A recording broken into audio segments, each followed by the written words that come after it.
Yep. I'd like to call to order the March 12, 2009 Uxbridge Board of Selectmen meeting. We're here with a bunch of people from Millville, and we've got a couple items on the agenda, but as is our tradition, I'd like to ask us to stand and do the pledge of allegiance. I pledge allegiance to the flag of the United States of America and to the republic for which it stands, one nation, under God, indivisible, with liberty and justice for all. Millville, you wanted to call your meeting to order? It is 3/12/09. We're here in Uxbridge for the purpose of discussing possible dispatch regionalization. I need a motion to go into a meeting for that purpose. Second. Roll call. Aye. Thank you very much, folks, for having us here. What I'd like to do is, there's a lot of new faces for everybody in the room. We just take a second to go all the way around the room, just introduce yourself, what town you're from, and what your role is in that respective town. Okay. Bill Kessler from Uxbridge, I'm Deputy Fire Chief. John Milano, Fire Chief, Millville. Howard Fortner, Vice Chair of the Finance Committee in Uxbridge. Helen Coffin, the Executive Secretary in Millville. Tom Petrovitz, Vice Chairman, Board of Selectmen, Millville. Jackie Lima, Board of Selectmen Secretary. Peter Bagdasarian, Board of Selectmen, Uxbridge. Mike Potaski, Vice Chair, Board of Selectmen, Uxbridge. Kevin Kuros, Chair, Uxbridge Board of Selectmen. Bruce Desilets, Board of Selectmen, Uxbridge. John Laura, Board of Selectmen, Millville. Charlie Cole, Board of Selectmen, Millville. Ron Landry, Chief of Police in Millville. Mike Szlosek, Uxbridge Town Manager. David Genero, Finance Director, Town of Uxbridge. Tracy Yankee, Administrative Assistant. Scott Freitas, Police Chief in Uxbridge. Sergeant Emerick, Uxbridge Police. Finance Committee Chairman, Tom Millville. Very good. I understand Chief Freitas is going to kind of kick things off here. Yeah, if I could, Mr. Chairman. First of all, I'd like to thank everybody for coming this evening. And I think right out of the box, what I'd like to do is I'd like to state one of the goals of this particular meeting is to let everybody know that the goal of the Uxbridge Police Department, should these towns decide to combine, is to continue to provide top-notch public safety dispatch services for the town of Uxbridge, and also a quality, top-notch professional dispatch service to the town of Millville, if you so choose to combine our public safety services. A little bit of history about combined dispatching, at least between Uxbridge and Millville, is in the 60s, or at least the 70s and 80s, 1970 and 1980, we used to do some of the dispatching for the town of Millville. As a matter of fact, we did a lot of it. If I remember, and my memory serves me right, some of the dispatching was done out of the home of the Millville Police Chief, and Jack, you were around back then, so if any of this is wrong, let me know, and the Fire Chief. And some dispatching in the 60s, and in the 70s and 80s, some of the dispatching was done out of the Uxbridge Fire Station for both agencies. There was a time when we actually housed the prisoners for the town of Millville. It was before the time of prisoner watch, when there was mandates for those kind of things to happen. And sometimes, in all honesty, the police department down in Millville was closed after 2 or 3 o'clock in the morning. And if calls came in, they would come into our fire department, or they may come into the police chief's house, and the police chief would respond from his home to those calls. Obviously, dispatching and public safety services in general have changed a lot since back in those times. And to move forward a little bit to November of 2008, I kind of want to talk about how we arrived here. In November of 2008, I happened to attend a meeting with the State 911 Department in the town of Milford. Chief Landry was there also, and during the presentation, they outlined some funding opportunities available for dispatch services. The funding opportunities included support grants, which I believe both towns were able to take advantage of for this past 6-month period to help our dispatching. And they came from the new legislation, which sort of reenacted the old legislation, which brought 911 services to communities to begin with. There there was a timeline when the application for certain other grants came into effect, and one of the things that they talked about was a feasibility grants, or grants to do feasibility studies in an effort to try and encourage communities to consider regionalizing their communication centers. Chief Landry and I had a conversation. Chief Landry talked with some other departments, and subsequently, before the application deadline in December, Chief Landry, along with us signing on, I believe, Chief, correct me if I'm wrong, Blackstone signed on, and we asked for a feasibility study, or a grant for a feasibility study, which would be of no cost to the town to any of the towns, to check and see what the best fit would be for combined dispatching, should anybody choose to go in that direction. I can't speak for Chief Landry, but I believe his goal is the same as mine, or was the same as mine at the time. We wanted to make sure that there was a good fit with the community should Millville decide to combine their regional dispatching outside of the town of Millville. According to Chief Landry, in a conversation that we had the other day, finally, and unfortunately this is March, that grant was recently awarded to us, should we choose to use it, or actually to the town of Millville, should you guys choose to use it. And I want to bring that up a little bit later because I think it's kind of important and it's something that should be talked about. While we were there, there was also a description of other grant opportunities that encourage and support combined dispatch operations should you decide to combine your dispatch centers. That and other circumstances have brought us here today.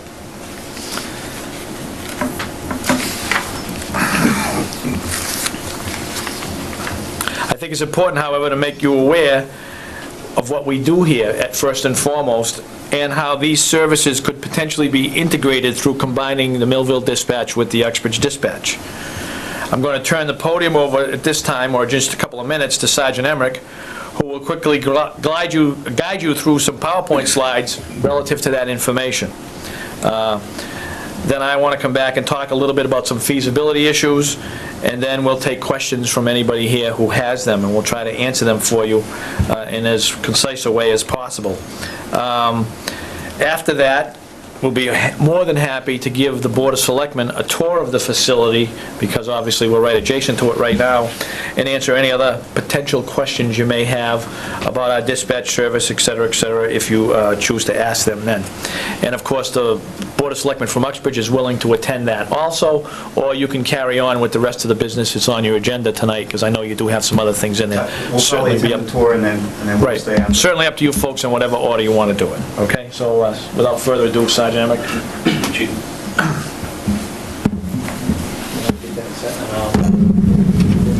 Oh, I get it.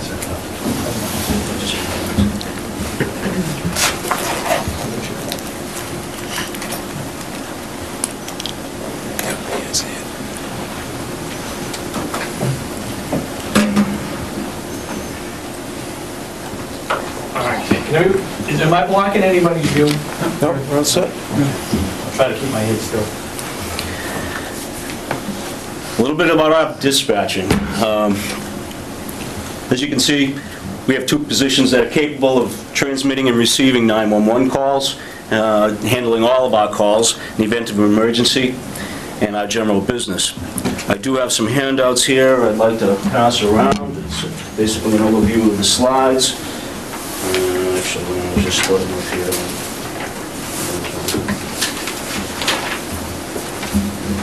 This one's around.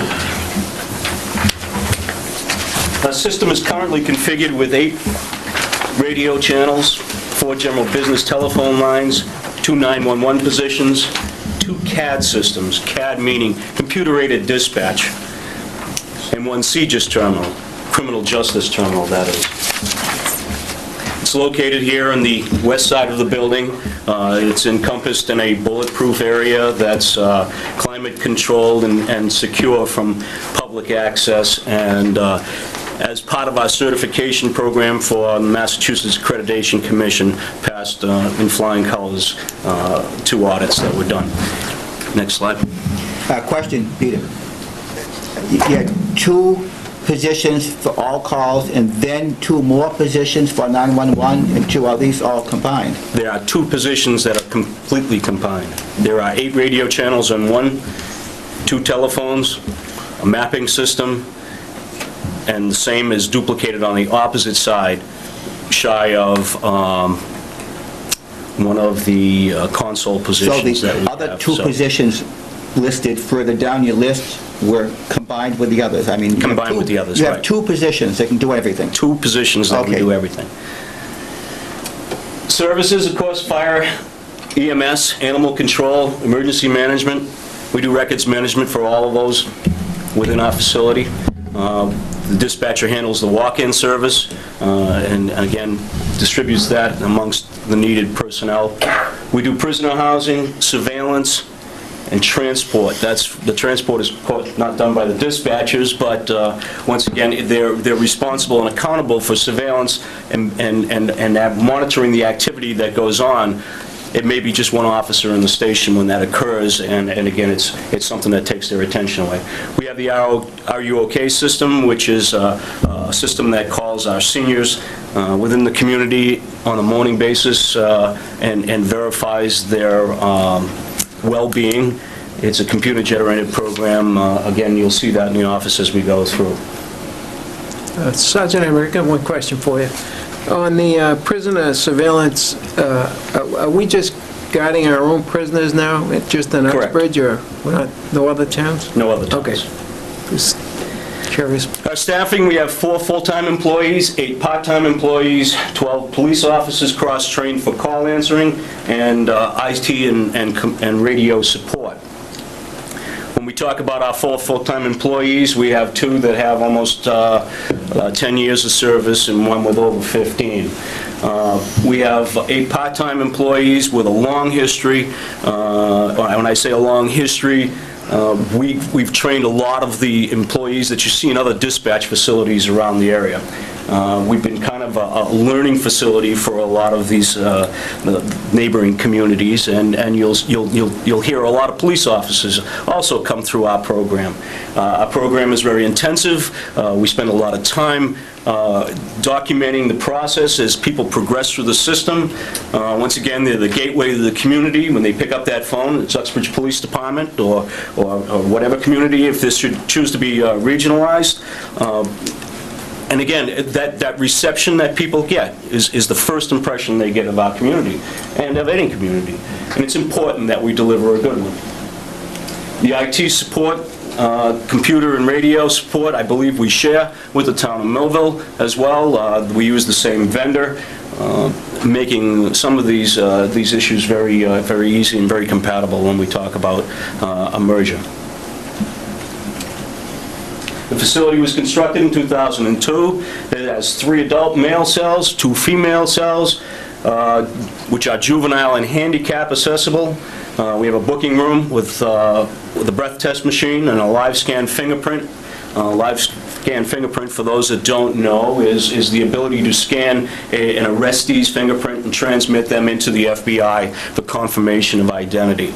Not that anybody ever lies to us in this business, but it is a great tool to have. We have this training room, once again, that we're sitting in here, which also serves as our EOC in the event of an emergency for emergency management. We take a snapshot at the communities. If you take a look to the left, you'll see that population is 12,070 people. In comparison, 2,943. We handle 55,000 incoming and outgoing phone calls from 2 positions within that facility. Each one of those phone calls are recorded, so we have an ability to track and monitor the quality that comes in and out of here, and it gives us also an ability to gauge what our performance is. We're just looking at a small window of 2 telephones. That equates to about 150 calls a day. Somewhat of a busy center. And again, you look to Millville, it's 16,000. That's a lot of phone calls. It's a busy position, and I believe, Chief, that's 1 position? Just 1? 17,000 calls, 1,799 911 calls. People call 911 a little more frequently than maybe we might think in the past. And once again, Millville, very competitive with 180 calls, and basis to their population. 342 arrests, just a segment of what the police department is out there doing, and again, compared to a side of them, the 200 arrests that we see here. We have 1,394 EMS calls. That's the times that the ambulance would dispatch to locations. And again, Millville, 251. 565 for fires. Those are fire incidents, could be still alarms, chimney fires, brush fires, a large composite, alarms as well. When we look at how we intend to merge, we have to take in the full scope of work that's encompassed by these services.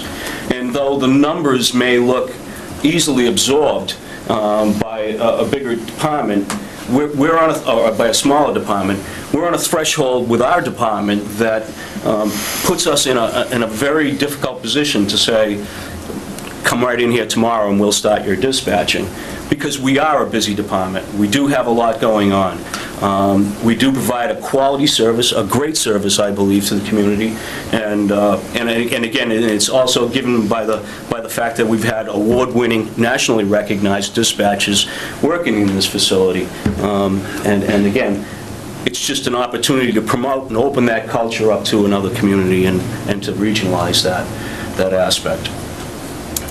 May I just ask, excuse me, on that statistical data, what is the time period that you are comparing? That is 2008. So January to December, a calendar year? January 1st to, that's just 2008. Thank you. Once again, when I talk about a snapshot, this was a phone call, estimates. These aren't actual numbers. Let me make sure that everybody understands that. We're just trying to get an idea of where people are at.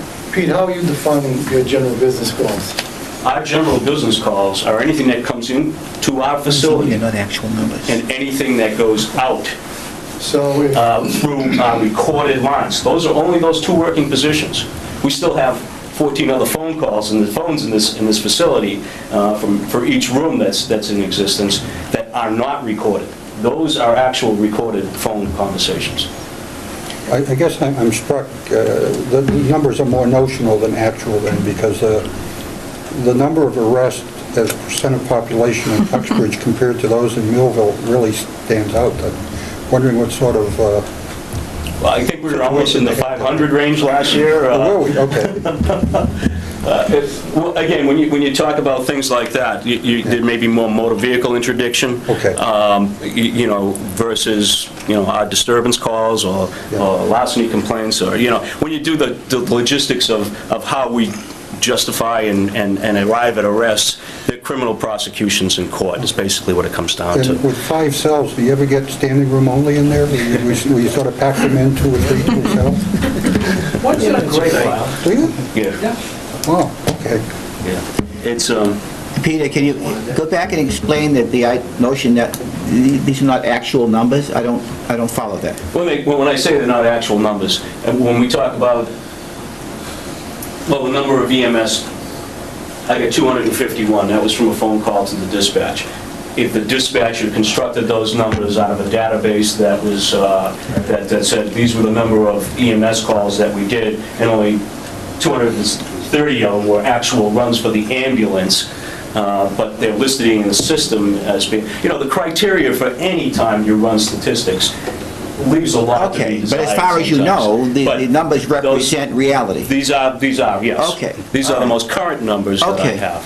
And again, the same thing, we called the town clerk to find out what the population was, but I wasn't able to, I got Millville's off of the webpage, I'm sorry. I wasn't able to get through the town clerk.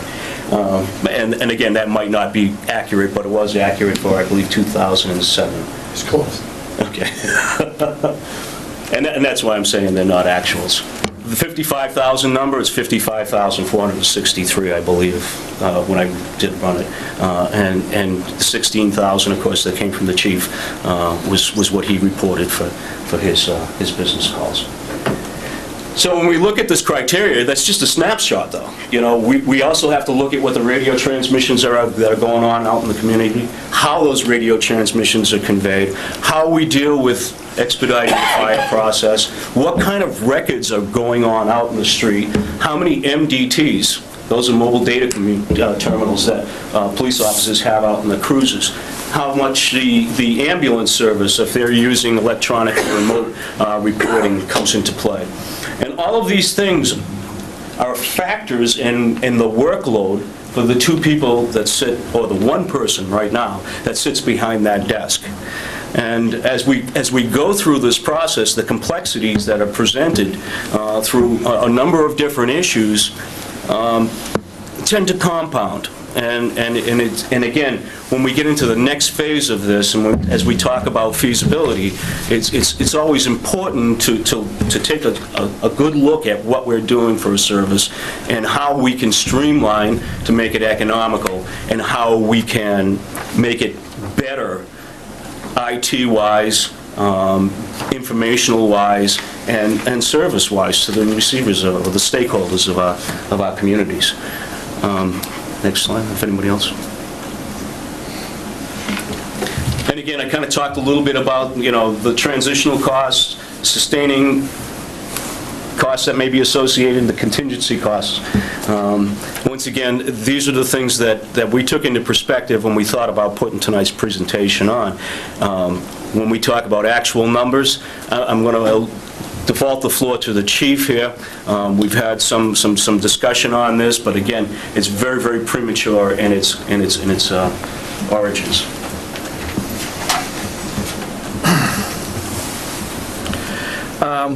There's basically a few issues that I really think need some serious consideration when we decide to make a move like this. And I think it's only fair to state right up front that a move to a regional dispatch in any form is a final one once it's done. I really think we all have to keep that in mind when we do it. And the reason why I say that is whether you go here or whether you go to some other community, once 911 or the 911 PSAP is taken out of your facility, it's very expensive and a huge cost to move it back. So, you know, I really want to push the fact that some serious consideration needs to be done. Traditional costs are one of the first issues that need to, transitional costs are one of the first issues that need to be worked out. And we had some preliminary conversations with Chief Mullally and Chief Landry the other day, all right? They include the grant monies that are available and whatever other additional charges Millville pays for a dispatch service, which could include things like, you know, taking care of the prisoner watch, transporting the prisoners to court. The court system for both towns, for example, is in Uxbridge. We go down to the court every day anyway. Those kind of things may not be available in other communities. They may not. But ours, we have that capability right now. As Sergeant Emmerich pointed out earlier, we have the lockup facilities right now, and you know, our dispatchers are all trained in the state standards for prisoner watch, okay? The grant is actually, I believe the Board of Selectmen from Uxbridge already have a handout. Mike, did you give that to them, the information with relative to from 911 about what's potential out there for next fiscal year? No, or not? You didn't? Okay. I have copies anyway that I'll give everybody, but this is from 911, from the state 911 office. On the front, it is an email that I got from Tom Ash, forwarded to me, but on the back, what you'll see is, you guys got this and everything, right? Oh, okay. You'll just hand them out then. What you'll see in there is these are the projected state grants that if we become a regional communication center, we would receive that would help offset the establishment of a regional communication center, all right? In that, those things can be used for items such as, well, anything dealing with dispatch, whether it be personnel costs, radios, other kinds of infrastructure enhancement, computer-aided dispatch, perhaps an upgrade in the IMC system for the town of Millville's data management system, things like that, okay?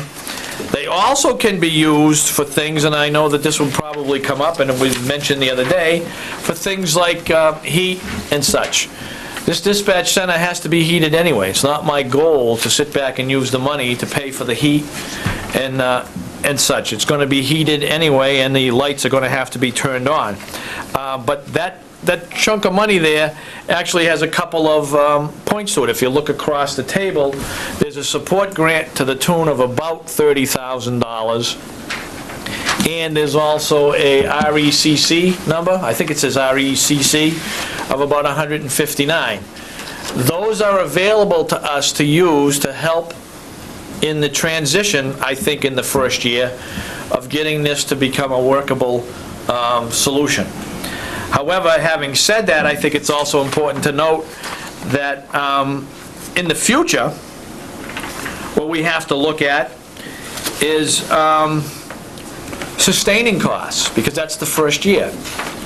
In future years, that money would have to be used, that yearly allocation, and the charges that Millville would pay over and above that would have to be done, you know, to sustain this, because going back to what I said just a little while ago, once you make this move, it's permanent. It costs huge money to bring it back, okay? A third area of consideration after that is then what would be a contingency way of paying for the monies that are needed to do this, should some reason the grant go away. Now, Chief Ostrowski, who unfortunately couldn't be here tonight, is on the state 911 board.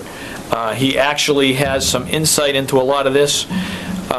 The legislation that was adopted, because this is paid for based on telephone surcharges to 911, etc. It's not on your tax bill. It's, as Mr. Bagdasarian, I'm sure you would say, it's another kind of tax. I understand that. But this has already been in effect and is paid for anyway. But this money, they have a certain threshold, according to Chief Ostrowski, that they cannot go below in paying for these RECCs. And in fact, when revenues are appropriate, that money goes up to the regional communication centers. So we can't predict it, but we also have to understand and keep in mind, maybe, just maybe, the money may go down on particular years. So all of these things really, really have to be thought out, okay? My conversation as early as today with the 911 rep also tells us that this availability, like I said, will continue. However, you know, nothing in life except death is absolute, okay?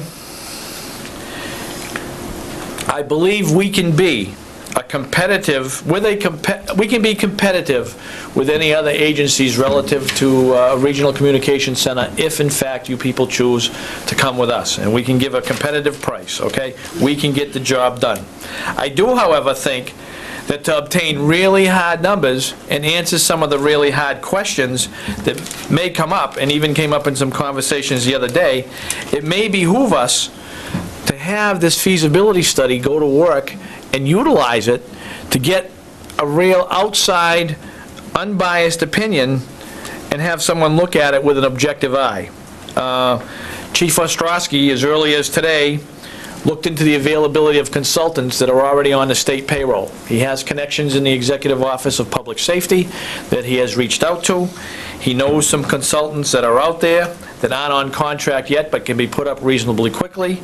They're looking into EOPS to find out what consultants may already be online so that we don't have to go through the state procurement operation because they've already under state contract.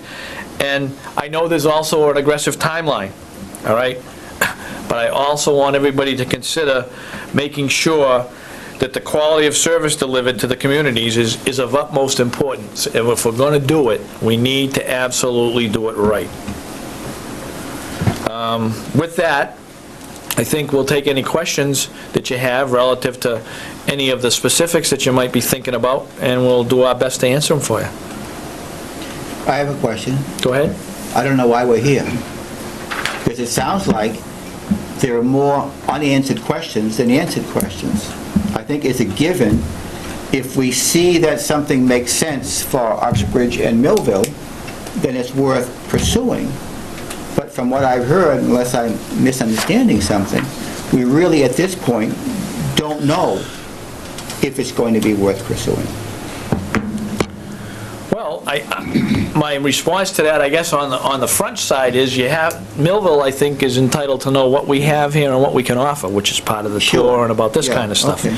The decision to do this is actually a decision between the leaders of the town of Uxbridge and the town of Millville. What I'm throwing out are the opportunities to get these questions answered, some of them here tonight, and other ones, potentially, if we have to, through the money that we've just got, at no cost to either community relative to the feasibility. Well, that makes sense to me, to do that, to find out if it's going to be feasible. I mean, at this point, there's nothing we can do except say, yeah, it makes sense to look into it. Right? Or maybe I'm missing something. I think this is an opportunity to ask questions. I mean, for example, I'm very interested in exploring all these types of regional collaboration efforts, but, as an Uxbridge Selectman, my first responsibility are to the, citizens of Uxbridge. So I need to ask questions like, if we were to take this on and if Millville wanted to partner with us, what does that do to our quality of service, for our town? If with 2 people right now, you're pushing the threshold already, do we have the capacity to add a 3rd seat there? And then if we add a 3rd seat, then what does that do? So I think we need to understand from an Uxbridge perspective what this means if it moves forward, just as you guys need to know what level of service you're going to get for your town as well. Isn't that what the feasibility study would do? Well, it is, but my suspicion is that we've already got a sense as to how much additional capacity is there right now, and what that means, if that would mean, having to, place a 3rd seat or whatever the case may be, so. In this case, in reality, we'd be placing a 2nd seat, because right now, this is all done with 1 dispatcher. We have 2 positions. They are not filled all the time with 2 dispatchers in the chairs, okay? So I can straighten that out right off the top. When we have large events, we get extra people in to help in that type of a situation, but normally it can be handled by the single dispatchers. I can also say at this point in time that the dispatchers, unsolicited by me, actually sent me emails right before we started to have our meetings that they were very, very interested in taking on this potential endeavor should it come to fruition. Can we do it? I'll say that I believe we can without adding extra staff now, but with these, based on sustaining costs and contingency costs, the feasibility study would tell us whether we could, and also after that, let's face it, feasibility studies could be set to tell you that, you can make gold out of sand. The situation is, in the end, will it happen, and do we need to add sustaining, use the grant for sustaining personnel in the future? You really won't know that until you actually do it. Conversations, at least, on the back of the envelope, for lack of a better term, with Chief Landry are that the amount of calls that you get on a shift, et cetera, I think fall well within the capabilities of getting the job done. But I don't want to decrease to any substantial degree any of the service that we give here in Uxbridge, or in fact Millville gets from their own personnel. What are you talking on the timeline to begin the feasibility study immediately with an eye towards possible implementation on 1 July, or begin the feasibility study on 1 July with an open-ended IOC, initial operating capability? I think the timeline has to be aggressive. I think, and that's the reason why Peter was looking into things now, is actually to get the feasibility started almost immediately, get an answer right away, and then do the things we need to do so that we can get it on July 1 or as close to humanly possible as that. And the feasibility grant was approved. Right, we could spend that, Ron, correct me if I'm wrong, we could spend that tomorrow if in fact, Is any action to do that required of the Uxbridge board? I don't believe so. I think Millville can just say, let's do it. Well, I would encourage them to do it. Chief, do we know the turnaround on that? We have at least a year to get it done. So turn around by a company to get it done, I'm not sure how long it's going to take. It would take, okay. It could take a month, it could take 3 months. Okay. No idea. Okay.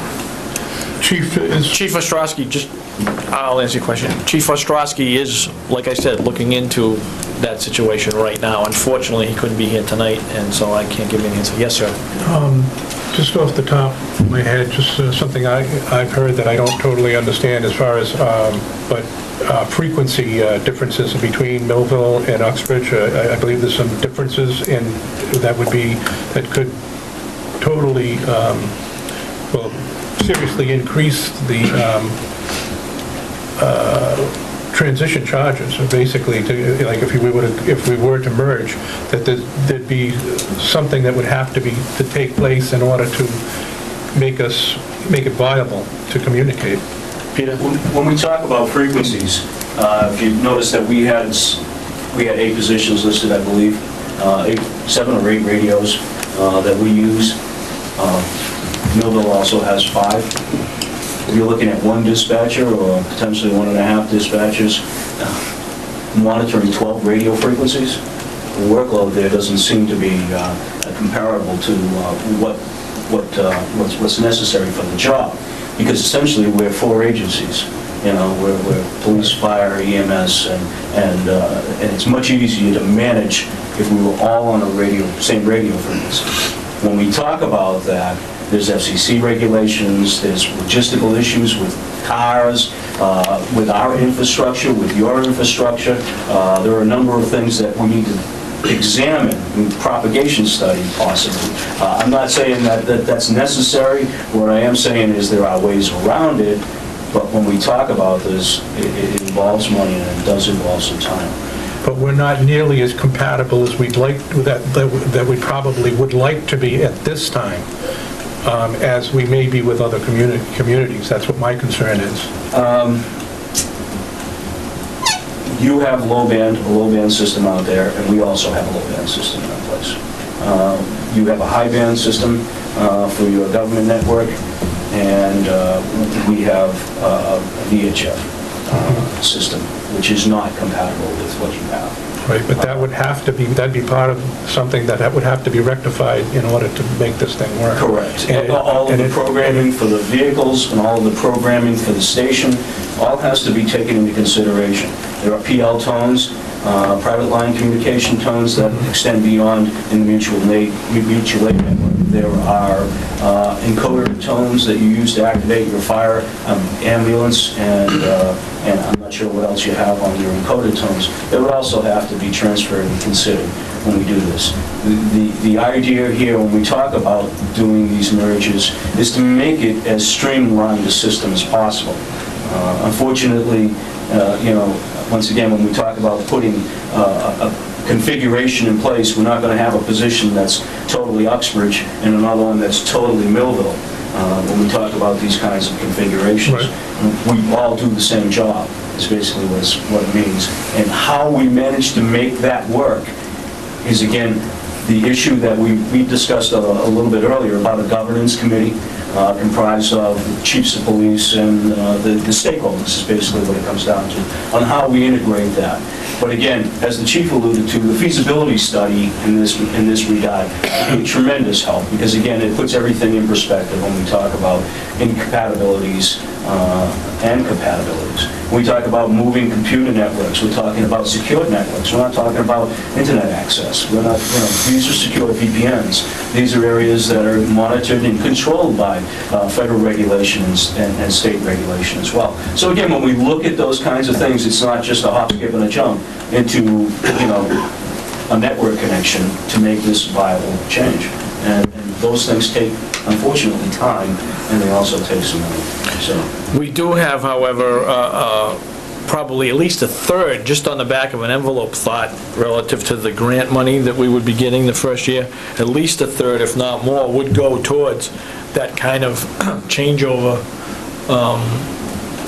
stuff to make this work. I mean, it may be as simple as it may be as simple as adding extra radios to our console. When you see our dispatch center, Sergeant Emmerich will show you how our Zetron now is basically one microphone, and the different radios all come through on just a different button. You don't have, we don't have 8 microphones in there, and we would be adding 5 more. There won't be 13 mics sitting in front of a dispatcher. The panel actually spells out which button will transmit, and it's the same microphone. So that's the kind of stuff that would certainly have to be worked out.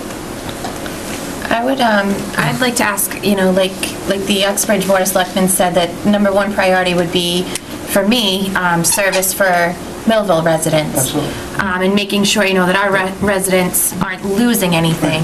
I think that, shifting our dispatch to another location, some residents would probably see that as losing a service.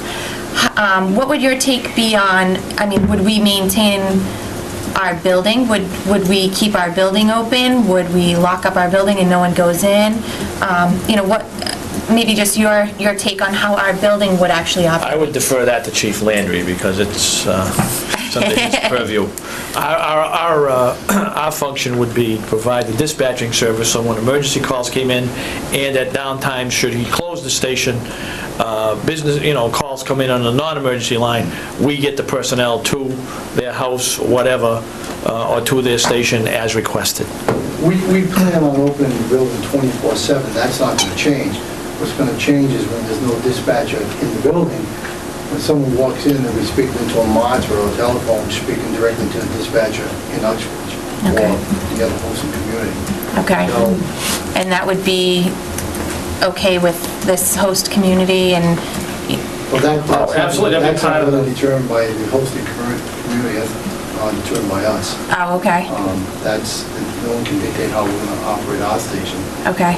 That's our decision to be made. Okay. And would we have to bear the costs on that to upgrade our... No, it's all inclusive in the grant. Okay. Thank you. And I understand your point perfectly, though, in that for this to work, it's going to be a win-win. You guys have to save money and maintain your same quality of service, and we're looking to do the same. Right. And if the planets all align like that, it makes perfect sense to do. So if it doesn't, then no fun. I just have a couple of questions. I believe the feasibility study will show it will work. And I believe the grant funding will cover the expenses of Uxbridge and Millville.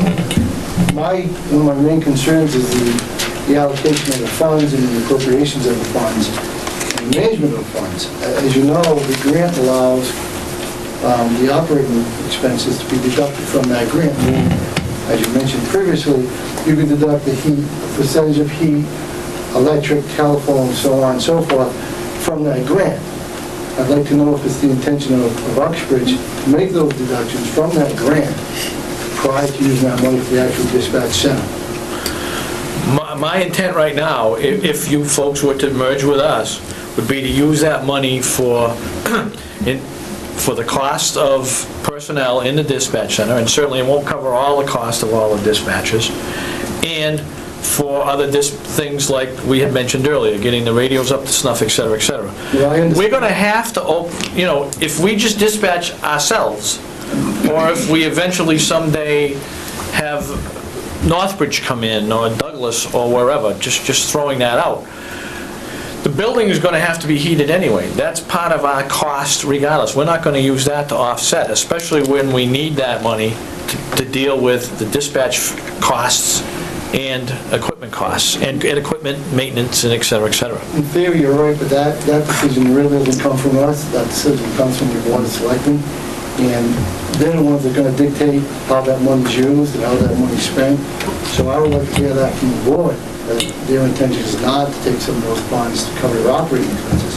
If they do, that deducts from the amount of money that's available to fund the actual personnel costs, which would increase the percentage that Millville would have to contribute to Uxbridge.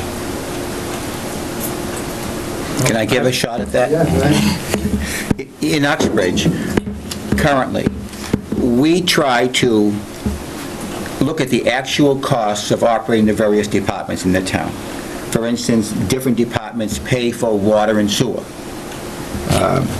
The administration of the school is located in the upper town hall. The school pays a portion of the town hall expenses and a portion of the heat and electricity and so forth, because we want to get to a point, or we are at a point, where we know what it costs to do various things that we do in the town. And I would expect that same philosophy would carry through here, one of the benefits to the town of Uxbridge in whether we provide water to Mendon or dispatching to Millville or some other town, is that we have certain fixed costs, and we're spreading those fixed costs over more than just what we need for Uxbridge. We do it for another town. But it has to also make sense for the other town, because they should be able to look at it and say, yes, we're paying this cost for Uxbridge to do something we would otherwise have to do, but the amount we pay is less than what we would have to pay to do it ourselves. So, can I assume the answer is yes to that? I would say so, yes. I wouldn't be in favor of that, to be frank with you, because every dollar you take away from that grant is dollars removed from the personnel cost of dispatch. So why should we cover your cost of heating the building when you heat it anyway? Why should the grant money be used to pay for your phone service when you pay it anyway? I'm not talking in terms of that minute a detail. You know, we're not going to, I know that, but in my thinking, we're not doing it that way.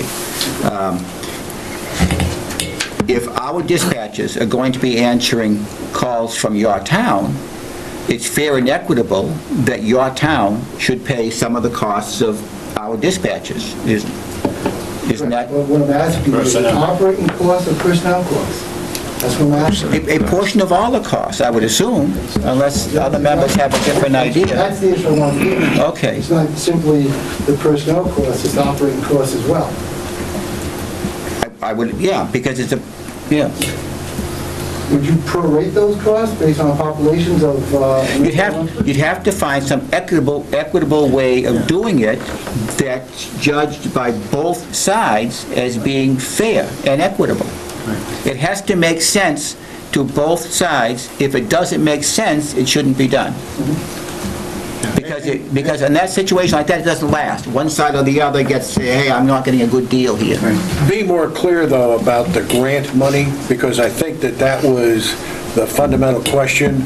The grant money is, I probably shouldn't be talking, but the grant money is to be used for the efforts to do the feasibility study and any of the technical changeovers that are required, not for operating costs. So they next year's grant. It's written in the grant they can be. Once you discover that, it's my concern that you would try that. So that's why I'm going to bring it up. I understand, that's why I'm trying to get it clear. But isn't that grant money a one-time grant? The RECC is a recurring grant. Is that The feasibility grant is separate from the support grant. The feasibility grant is $50,000. That's something we wrote. Uxbridge is on board with another community. That's to conduct a feasibility study. Okay. And the story. The support grant is a yearly amount of money. You really don't have to apply for it. It's more or less earmarked, we don't want to use that word, but it is on a yearly basis. So that would be more or less automatic once we regionalize. So it would be your view that all that money would go towards what? Personnel. Or equipment. Or equipment. Once the startup is completed, I would think subsequent years, you would use less money on equipment because the IT would be established. Right. And then it would be operating costs, operating costs in personnel. My feelings is it should go towards personnel costs, not your operating expenses. But just let me play devil's advocate just for a second, though. Say we spend $50,000 a year for electricity in this building, Right. and because of additional equipment and radios and everything else, it goes up to $60,000 a year. And my take is that $10K is paid for out of the grant money.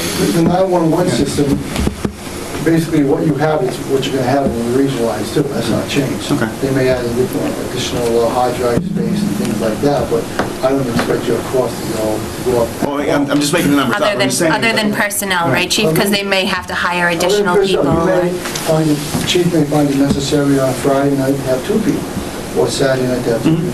We understand that. But the reason why I bring it out, because you made a good point. Once we switch, we switch. It's very difficult to go back. Sure. And unfortunately, we don't have control over the funds. You do. And, you know, I need to say it this way, but we can actually be held hostage and make demands on as to what you can use that money for. Because you have the host community dictates where that money goes. We don't. I mean, Millville. So you can very easily say you're going to take X amount of dollars away because the grant allows it, and that's just the way it is.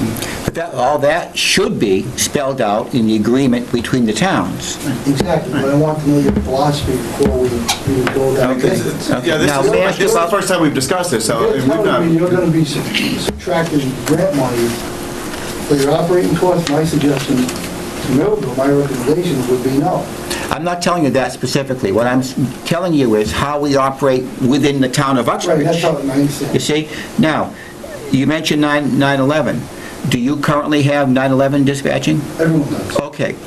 So whatever costs are associated with 911, you now have, correct? There are no costs associated other than the increased electrical bill. Okay. Well, let me mention that, because, and Chief will remember this, looking over our electrical bill. I watched the meeting, that's why. Okay, all right. So you know that for some reason, and I don't know what the reason is yet, but for some reason, the cost of electricity of the police station is greater, substantially greater, than the cost of the entire town hall. When I spoke with our accountant to make sure that things were allocated properly, he showed me they were, and he said that one of the culprits might be the cost of running all the 911 equipment. That was just a thought that he had. I don't know if that's the case. But you see, that's a cost. So even though our cost may not go up, it's an expense you currently have that would no longer be required if we were doing those things. But the underlying philosophy is, it has to make sense for you, it has to make sense for us, and we need to have an agreement that's written to cover all those things. That's all. Those are my basic requirements. And I would, thinking about it too, I think if we're going to maintain our building and have it open to the public, we will still be having electricity costs, and we will be having, these monitors up, and we're going to have to pay for our systems that are still there. So you're going to have your building expenses, we're going to have our building expenses. The place where the two towns can benefit would be on the personnel. We would get rid of personnel, save money there, and I would feel that that's how your community could benefit from this grant, would be the personnel. We're still both going to have operating budgets because we're still running two buildings. Yeah. The savings is going to be the personnel. Exactly. I know what my electric bill is. 911 has a very small effect on my bill. Okay. Because I know what it consists of. It's very small use of energy. They more or less installed that system a couple of years ago. I was there for that. My bill did not drastically increase when that unit was installed in my building. So we'll have to find out why we have the problem we have here. And Chief, just playing devil's advocate too, so if we install this new monitor so that people can see into Uxbridge, and if our electricity bill, for whatever reason, jumps $200, we wouldn't expect Uxbridge to pick that up, and say, oh, now we have this extra money, you should share it with us. That would be our operational costs, we would cover that, the same way we would expect you to cover yours. So we need to know what the costs are going to be and what the benefits are going to be, and hopefully the study will provide that information. The only thing that I've never understood is why towns such as Uxbridge and Millville and Northbridge have lockups at all. The only reason we have somebody in our lockup, and the same for you, we keep them overnight and send them to the courthouse in the morning. It makes sense for the state to have a lockup facility at the courthouse to service all the towns that the courthouse serves. That's an argument for another day. No, I know that, but it's an argument that should be made by the police chiefs and by the boards of selectmen. It just simply doesn't make sense. You know what the costs are of these things and the transportation back and forth. Scotty, when you negotiate with your union, the dispatch union, would we be invited to those negotiations as well? Would we play a role in the negotiations? That'd be totally up to the town manager. I'm not sure in what role you'd want to play, but that would be something that he would decide. And I'm a little... I am. Well, because, everything you give the union is going to, another reason why I'm really concerned about the grant funding. That money comes directly out of the fund. As those costs escalate, our costs may go up as well. So I'm a little concerned as... Certainly, once again, that's the kind of stuff that we would talk about in an agreement that was made. Would you form a committee, more or less, to discuss most of the problems that we may have? I think that's almost inevitable, that we would have a stakeholders meeting to discuss that stuff. I do encourage the feasibility of that, but certainly I'm open to discussing those kind of things. And I think that the town manager should be involved in that committee. I think that the people that know the departments, i.e. the police chiefs, fire chiefs, should be involved from the Millville side, whoever you designate as someone to be involved. Absolutely, any issues that come up. Because, as you know from our meeting the other day, there will be, there's a lot of things that have to be ironed out, and even though it's an aggressive timeline and everything else like that, it's just not going to just occur and everything's going to be just hunky-dory. That stuff has to be worked out. Sure. Otherwise, as Peter says, someone won't be satisfied. I just want to make sure we have an active role in that type of discussion, that's all. Would that include hiring, discipline, firing, termination? No, I would think if I could speak to you. Go ahead. Hiring and firing and policies would be left to... the person with responsibility. That would have to I think what you're talking about is things that would affect the budget. Anything that affects the dollar amount that we have to contribute to the town of Uxbridge, we should be part of it. So that's my opinion. I think, Peter, you said that in the beginning, because you said that it had, when you decide that whether we decide, let's pick a real arbitrary number, let's say $250,000, just because it's way off, it's more than you pay for your dispatchers now. If that was the agreed fee that Millville was going to kick into regionalization, right, at this point in time every year, in total honesty, if it had to go up, you know, in a few years because of negotiations or whatever, you're right, Peter, when you say, Millville's going to say, hey, you know, whatever increases you make are going to have to be done based on what's fair to both sides. That's a given. And the only way you're going to determine that is to talk and to communicate and to have, you know... All that's true, but what I'm trying to figure how, from a mechanical point of view, another town can be involved in our union negotiations. I mean, they probably can. Involved, I just like to be present to see what is on the table, because, you know, during this economic difficult times, you're going to give somebody a 5% raise, you're going to give somebody a 2% raise, whatever you give them, there's going to be a negative impact on Millville. And Uxbridge. Exactly. Yeah, okay. Exactly, there's going to be a negative impact on both communities. Yes. And that's my only point. Yeah, but I just, maybe Mike can address that. I just don't know how we do that. That the town of Uxbridge is responsible for the relationships with our own employees, and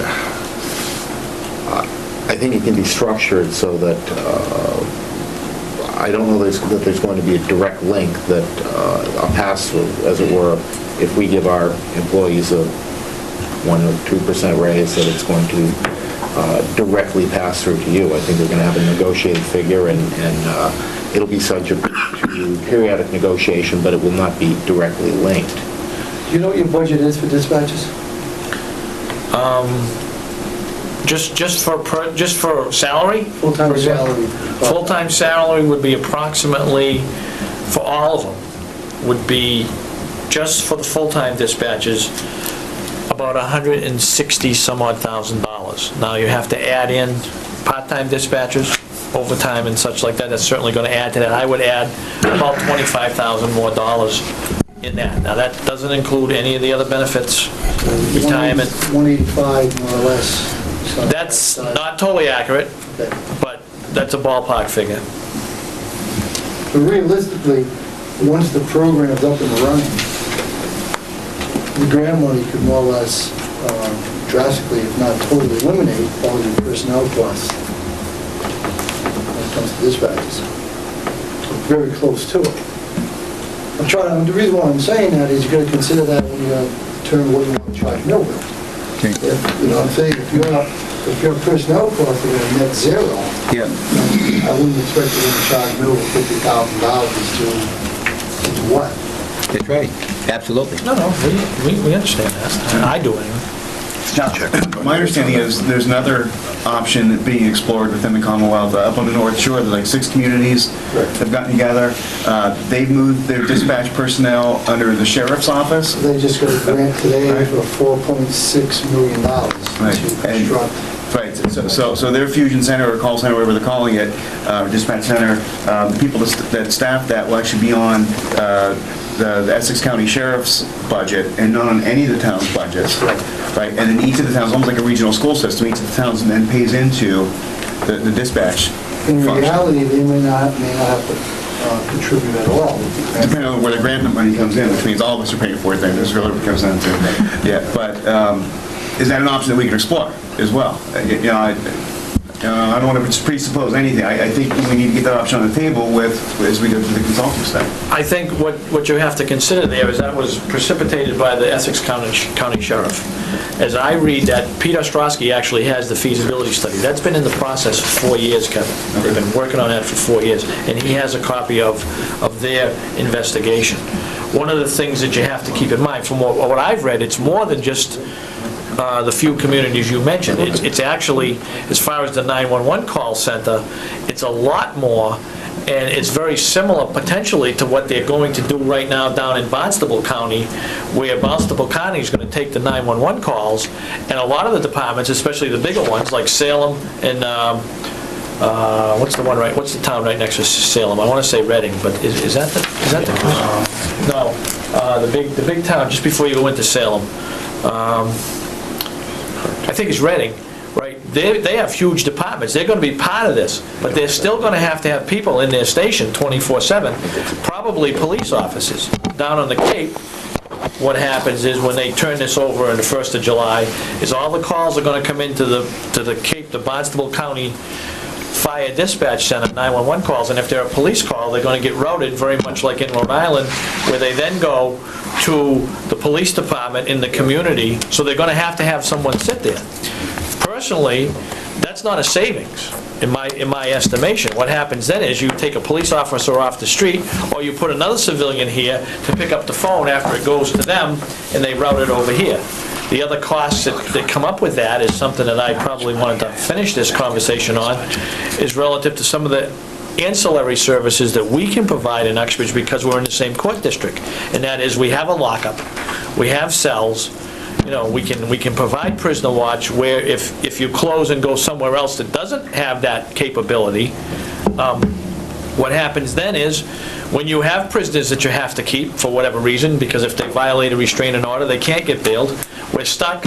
I realize that the state should change that, but they're not going to, at least at this point. It would be overtime costs for you to bring in someone to do prisoner watch in your own station, or you'd have to pay another community to do the cell lockup if a certain community that was dispatching for you couldn't provide it. So, I mean, it's just things we provide.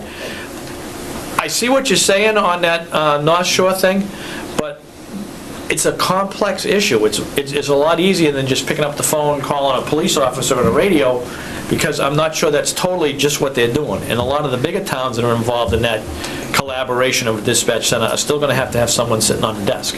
Maybe those big towns have had 2 or 3 sitting on the desk, and now they'll only need 1. But when you start talking Uxbridge and Millville and Douglas and Northbridge, we only have 1 now.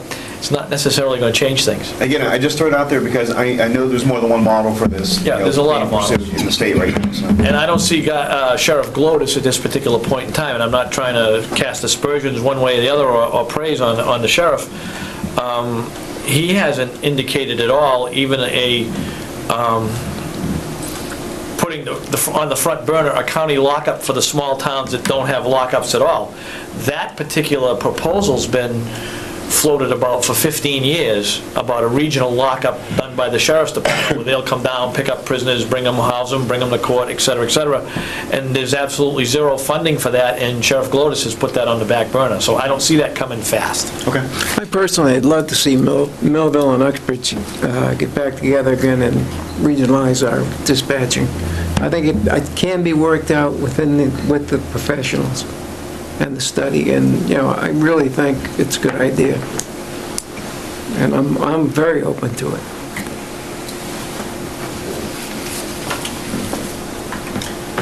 Any other questions? Otherwise, we can, Well, just, yeah, Show them. Sergeant Emmett will take you a brief tour if you wish, so you see what we have. I'll come with you too. If you have any quick questions, we can talk about them and then come back with the regular board, I guess. My budget's on the block early on, I believe, so.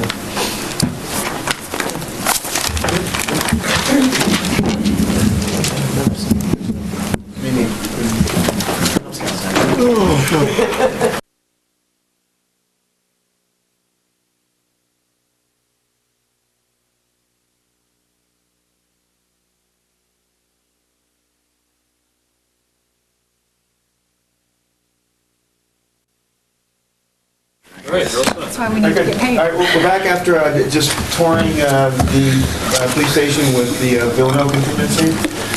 So next item on our agenda this evening is to review and sign the annual town meeting warrant. We just had copies distributed with most recent updates. Mike, do you want to walk us through anything on here? Well, you probably know this warrant better than I do. A lot of this stuff is standard stuff that you've seen before. The first is to hear outstanding reports, which is a standard article on every warrant I've ever seen. Inter- and intra-departmental transfers, which I see you do on the warrant. Now, with the law that the legislature passed a couple of years ago, you can do this in the final 2 months without town meeting approval, but if you choose to do it, that's how it will be done. There are limits on the amount of the budget that can be transferred without town meeting approval. I hope we won't be exceeding those in any case. Article 3 is prior year bills, which I see you do on the main warrant, and not on a special, but I believe it can be done this way, and obviously you've been doing this way. Appropriations for collective bargaining agreements, it is questionable at that time whether it'll be settled, because the issue is, if not, what is the process to postpone? We would just usually just pass over the article. You don't actually have a motion to postpone here? Yeah. Okay, well, however it's done. Usually we will just make no motion Okay. on the article. 5 is the town budget. Do you take these in order? Is this when the budget would actually be done, or is it? Well, subject to the whims of town meeting. Moderator. Certainly things, can be taken out of order if voted on order by the assembly. And it's been practice of the moderator not just to vote the omnibus number, but to break it up departmentally and take votes on usually like large departments like public safety, like municipal, like those types of things. All right. You have a revolving fund account for library, and I believe there's a request for another revolving fund account. Should that be consolidated? The revolving fund account for conservation, should that be consolidated into this? I thought the one on conservation was to set one up. Yes. Well, this is just, Generally, we establish one but by a separate warrant article, Mike, and then the following year, it would come under our Article 6. Okay, this is the first year for the conservation one. Yep. That's farther along.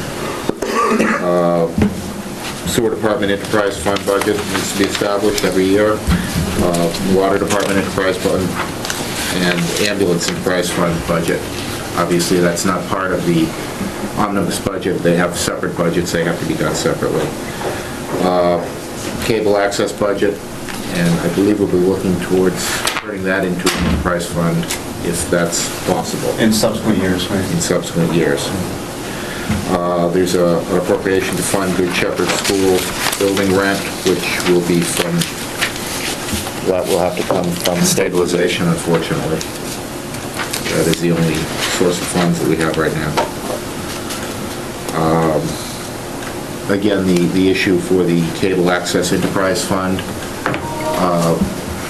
Cable access, as you know, has been a problem in every community because they've never really given us guidance on what to do with the funds. The state law specifies exactly how all monies come into the town. Yes, but it's done differently in every, usually it's rolled over into the general fund, but the cable contracts don't allow it to do that. That's not correct. But anyway, that's a separate issue. Well, if yours doesn't. the last one I negotiated didn't. Yeah. It had to be used for cable purposes only. So this is one way of dealing with it. Participation in the 11 Town Economic Development Council. This may be deferred. Is this, it's possible that they're going to be doing a pass on the cost for this? Is this? No, that's a different one. Okay. So this would be the one that's based on population. How much is this? This would be a little over 12,000. $1 per... $1 per head. Okay. You know, just a small typo, like to see us correct on that is, that currently says 11 in parentheses with the question mark, Town Regional Economic Development Council. I just like to see that corrected for the actual warrant, so as we vote on that, vote as amended this evening. Just take out the quotes, or the parentheses, and the question mark. It is the 11 Town Regional. The next one was from the Veterans Agent. It's to adopt Chapter 137 of the Acts of 2003. This is a provision that provides for a makeup for town employees that are sent away on military service. And really the cost of it will depend on whether we have town employees sent overseas and what their base pay is and what the military pay is. Do we have any? Do we have any now? We've had them in the past, not at the moment. You've had a couple of them. I've had, Yes. I have actually, full-time, I have two now. No, only one left. Only one left is still active military, but he is working now. He's not deployed. He has been in the past. But he's a major, and he actually makes more when he's deployed than he does when he's working on it. Does that mean he pays us? I mean, fair is fair. Right? Don't hold your breath.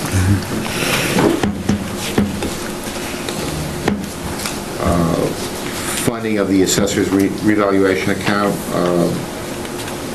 The revaluation funds are done out of house, and that's what this fund's? Yes. Correct.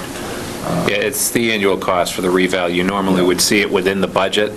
However, our auditors have problems with this and the remaining balance in the school town building maintenance fund. You'll see that within the omnibus transfer article at town meeting where this... Say again, please. Okay, all right. The school town building maintenance fund has remaining funds in it. However, it was raised as a budget item at town meeting, and therefore, when something is raised within the budget, it is expected at the end of the year, you're either going to encumber the funds for a purchase to be made, or you're going to turn those funds back to the general fund. In both cases, we have not done that with these two particular funds. So there's going to be a transfer, there would be a transfer request for the remaining balance in the school town building maintenance fund that you'll see in Article 2. And then this would be for the assessors for this current year. $15,000, which is normally raised within the operating budget, would be raised via warrant article. So this way, we get to the end of the year, it can still be carried forward without an issue with the auditors. You had told us before that we've encumbered all the money in the maintenance account for specific projects. Right, we have. So who made the decision not to do those projects and turn the money over to something else? Well, the money hasn't been turned over. It's still encumbered, but we just can't carry an encumbrance like this forever. Well, why aren't we doing the projects that are encumbering the money? Well, the one in the library, they haven't actually had their estimate done and given us that's the lion's share of those monies. Okay. Instead, they filed the warrant article. So all it is a mechanism to get it out of the encumbered budget. Messing with the maintenance account is going to cause a lot of headaches. Okay. I mean, we're not funding it again for another year, and now you're saying the balance is going to be dumped into something else. People are not going to be happy at town meeting. No, Mike, let me explain. It's just going to be moved out of a budget line to a warrant article maintenance line. Nothing will change, the purpose doesn't change, it just comes out of that encumbered balance that is still sitting. It's an accounting thing, and it just winds up for the same purposes in an account that's funded, and it doesn't change. Nothing changes about it. If It's we just to have keep a the auditors separate away from it. article from the library trustees to fund that, we do have a source of funding for the library trustees, which is the money in that account. Right. If town meeting decides to fund it, they would fund it out of that account. They could fund it out of the same account. It would, if we transferred it in Article 2, they would make another motion and transfer it out of that article, that same article further on. Yes, but what you're doing is confounding the whole thing with budget speak as opposed to plain language that the people at town meeting are going to understand. All right. I mean, basically, though, if it's already encumbered in that fund to pay for the roof and the skylight at the library, and then town meeting sees a warrant article for a roof and a skylight, when the money, you already have, let's say the figure is $30,000, if you already have $30,000 encumbered, and then you say in this warrant article, you can go into this account and encumber $30,000 to do that, you're double attacking that money, aren't you? No. Because if they get an estimate before town meeting, then that project will be done and it will be gone, so then you'd be encumbering another $30,000 to do a project that's already been fixed. Well, all it would do, and bear in mind that the School Town Building Maintenance Fund is just, there's not a separate warrant article for that, so that, if this winds up being a sticking point, we can leave it off. But all it does is move it from a budget fund to a different fund. Everything else is the same.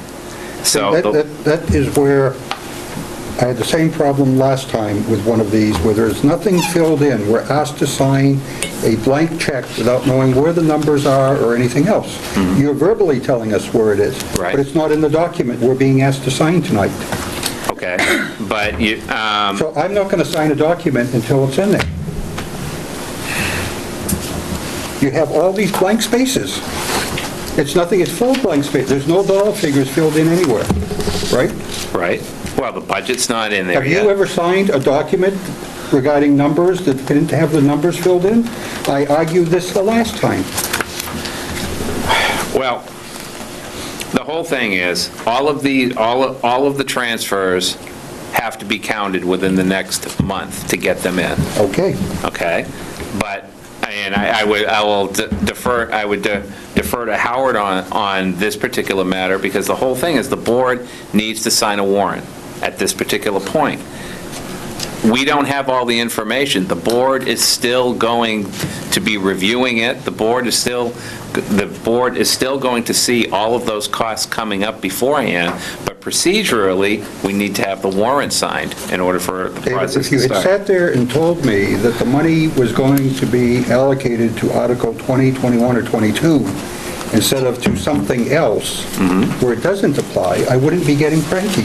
Okay. Okay. But I'm confused, isn't it, it's already been applied. We applied it before. It's encumbered for that purpose. Here's where the confusion is. Right. There's a pool of money out there for the town building maintenance fund. Okay? Right. There were projects that were earmarked. Okay? There was never any town meeting action that said, this amount of money is going for this project, this amount of money is going for this project. There was a plan and a strategy that can be implemented by the town manager. Okay? So these articles are essentially asking the town to solidify their position in the priority list, is really what it comes down to. But did they have to do that, I guess? They did not have to do that, So but why would we do that now? If the decision has been made and we know what the projects are, then Right. why are we going through that step? Why not just get the estimates and get the work done? well, I would agree. That's what we've asked the Board of Library Trustees to do. We haven't seen any estimates. All we've seen is the warrant article. There is also a functional disagreement on one of the articles that they've put forward, that being the pointing of the library. We've had our building inspector over at the library, and he disagrees with the fact that that is a priority item at this particular point. But the library trustees wish it to be done, so they've submitted a warrant article. Regarding the roofing and the skylight, we have told them there's money available in the School Town Building Maintenance Fund. We need estimates. We need, and then, based on the estimates, we've got to follow procurement law to make sure that the job gets done. There's no need to submit a warrant article at this point for that particular item, but there it is. I can't explain to you any further than that, but Right, and we've met with them hopefully- and explained that to them. Right, and hopefully by town meeting, that warrant article will get passed over because they will have secured the estimate and it will be in process. Right. And as far as the other one, I mean, if we don't have money, then there won't be a funding for that other warrant article. Right. So that's why I raise the issue of why are we going through this procedural if we've already decided how that money is going to be spent? Then let's just get it spent before And June that's a 30th. question that can only be answered by the library trustees who submitted these articles. Again, I think it's just an attempt to have town meeting reinforce their place on the priority list. And that's the only other way I can explain it. My take on it. If there already was a plan in place and we're moving on the path, but we need to go through a process, we need to go through an estimate process, we need to go through a procurement process and all that. Right, It's almost putting the cart before the horse because the horse and the cart have already been moving. Right, I mean, we dealt with this back in August. But why, or did I not hear correctly? Okay. You said we're going to, in the intra-departmental transfers, take money from that maintenance account and put it into the assessor's evaluation? No. I'm sorry, Mike. Maybe I misunderstood. Okay. There's two accounts that the auditors have issue with, because they're two accounts that we encumber a balance and carry it forward year by year by year. That is the School Town Building Maintenance Fund and the assessor's reval account. So what they have requested of us is that in the case, because we're raising funds this year, of the assessor's reval account, that we raise it via warrant article. Next year, if we fund the School Town Building Maintenance account, we would raise it via warrant article. We'd still account for it within the total budget figure, but we'd raise it via warrant article. So what they're asking of us is they're asking us, if you're going to carry a fund that's not going to be expended by the close of the fiscal year, fund it via warrant article instead of through the general budget. Does the DOR require that? Yes. And it's simple and straightforward. So if, for example, I don't remember what the exact balance was, if there's $112,000 left in the building maintenance account, right, the article will say, establish this account, so to speak, or transfer $112,000. From the School Town Building Maintenance account to a different number, School Town Building Maintenance account. That's it. And so that way, that money is, it's a new motion for the next fiscal year that... Right. And we're off the hook. That's transferring the existing money via warrant article to a fund that's out of the account that it's in now, which is a general budget account. Because theoretically, if we don't do that, then we have to go back to the general fund. Yeah.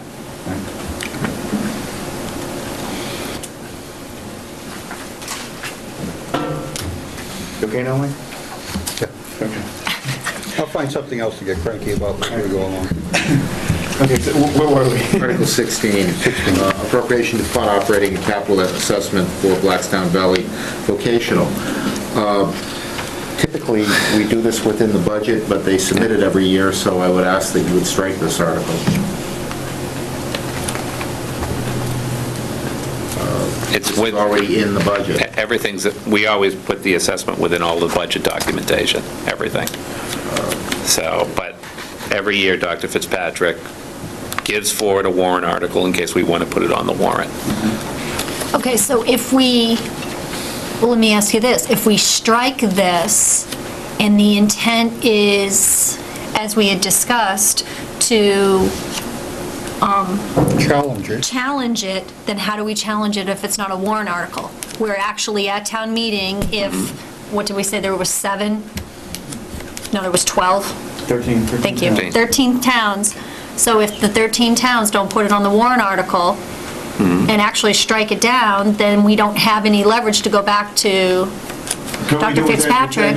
You could just change the line item. We can just change the item, so we don't have to go. I just want to make sure we don't lose any procedural basis. But it's within the budget discussion in Article 5. Okay, so within Article 5, it would have to be brought up. Yes. And we wouldn't make a separate warrant article. Yes. Okay. This very well Wait, may wait, wait, confuse the wait. issue because there's a fair amount of folks in town running around with all sorts of crazy ideas about BVT and what it is and what it isn't. Based upon my network of listening to folks, this will confuse the issue, not help the issue, because we normally and usually handle BVT as a line item in the budget. The moderator is trained, and I don't mean to be disparaging, but the moderator is trained to do that, and he will hit that one line item. I think this will confuse the issue, my own opinion, based upon what I'm hearing. Well, it was put in with the intention that we requested you strike it, but it was submitted, so it was put in. Well, it's the Board of Selectmen article, so we're free to strike this if we so choose. We're not obligated to include this one, unlike, other multi-member committees or citizen But petition. once it gets swallowed up in the school budget, is the school budget not taken as a whole? You No, can't No, tell it's a separate line within the budget. It was, yeah, we talked about that last There are time. 3 separate line items: the regional school system, along with its debt, the school system, and bus transportation. One of the things I worry a little bit about bus transportation is, in the past, that has always been a so-called town article, and this past year for FY08, it's included in the school department's end-of-year report. Do I motion to strike Article 16 from the warrant? Motion on the floor. Second. Any discussion on that? All in favor? Aye. Strike 16. Article 17 is establishment of a school facilities maintenance trust fund. Now, this simply establishes a fund. It does not put any money into it. The purpose of this fund is, as part of the school building authority process that we're going through for the high school, we're allowed to establish this, and any amount of money up to, what is it? What percentage? 2%. 2% of every 2% of construction, which totals $800,000, or potentially totals $800,000, we could put into the fund, and the state will match, but we have to establish it first. Simply establishing it doesn't cost us any money, so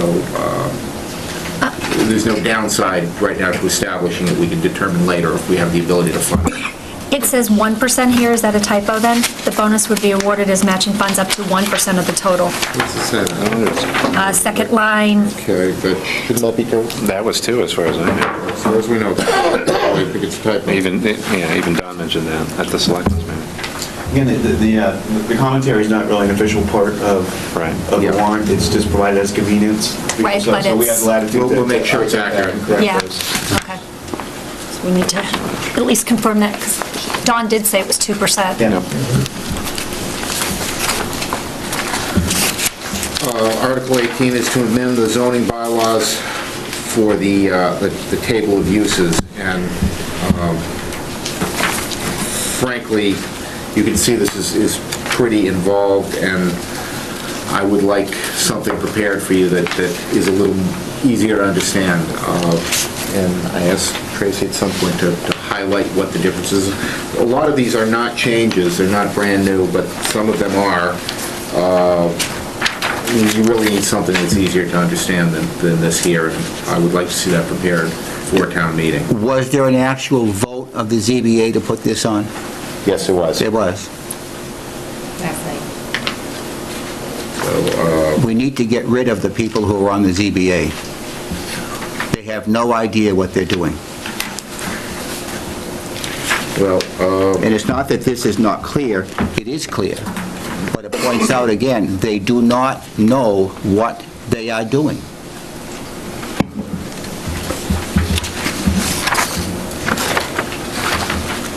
Article 19?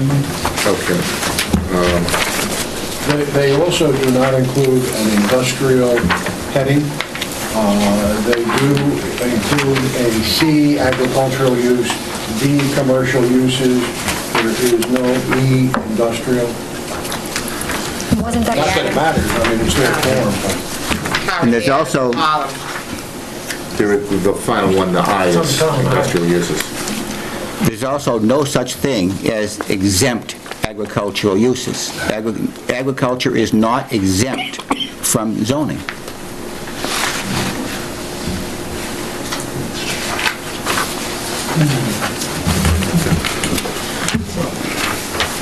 I watched a little bit of the ZBA meeting when they're talking about this thing, and I urge everyone in the town to watch it. They do not have a clue about what they're doing, and yet there are 3 people or 4 people sitting up there changing the bylaws of the town of Uxbridge without a clue.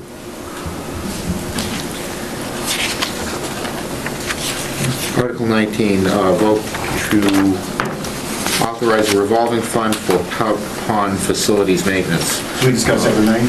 Yes, this is, Conservation wants to establish this to essentially take in money and expend money without further appropriation for Pout Pond, simply to provide some services. I don't think it's going to be a lot of money. I don't know if the $5,000 figure is necessary, but it certainly would be adequate for what they want to do.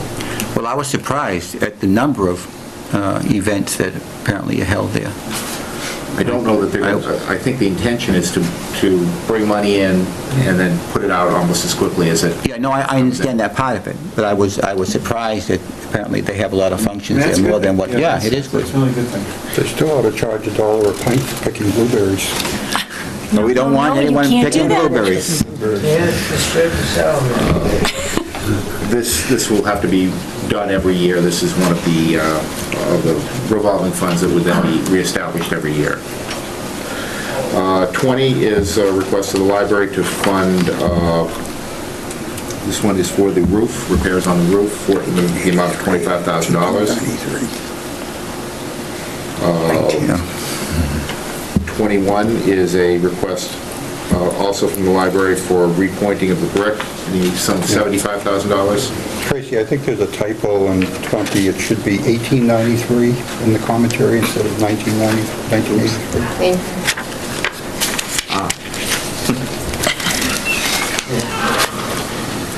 Just because you were there to see it. No, Peter was there.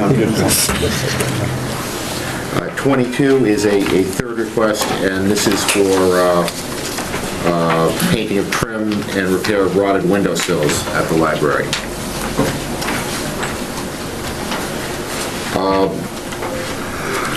23 is a citizen petition by a citizen who discovered it. And I don't know if there's a dispute, but she was incorrectly assessed for a period of time, but that period of time exceeded the time for requesting an abatement. She received an abatement for the previous year, but she's seeking a refund for previous years in which she was incorrectly assessed. Article 24 is a citizen petition for a street acceptance, Commerce Drive. 25 is a citizen petition for acceptance of 2 streets, Casey Court and Gary Lane. Article 26 was submitted by the Council on Aging, and it's for raising and removing a building on a parcel adjacent to the senior center. That's labeled a citizen petition as a sponsor. Should that be Council on Aging? Yes, it should. It actually says to Masha Petrillo from Daniel Baker. There was a vote of the Council on Aging for that. Okay. That would be Council on Aging. Otherwise, it would have to be a petition form with 10 certified signatures. And I'm told there was a vote of the Council on Aging to submit it. Did you notice that it specifies the funds to be spent in the direction of the Council on Aging?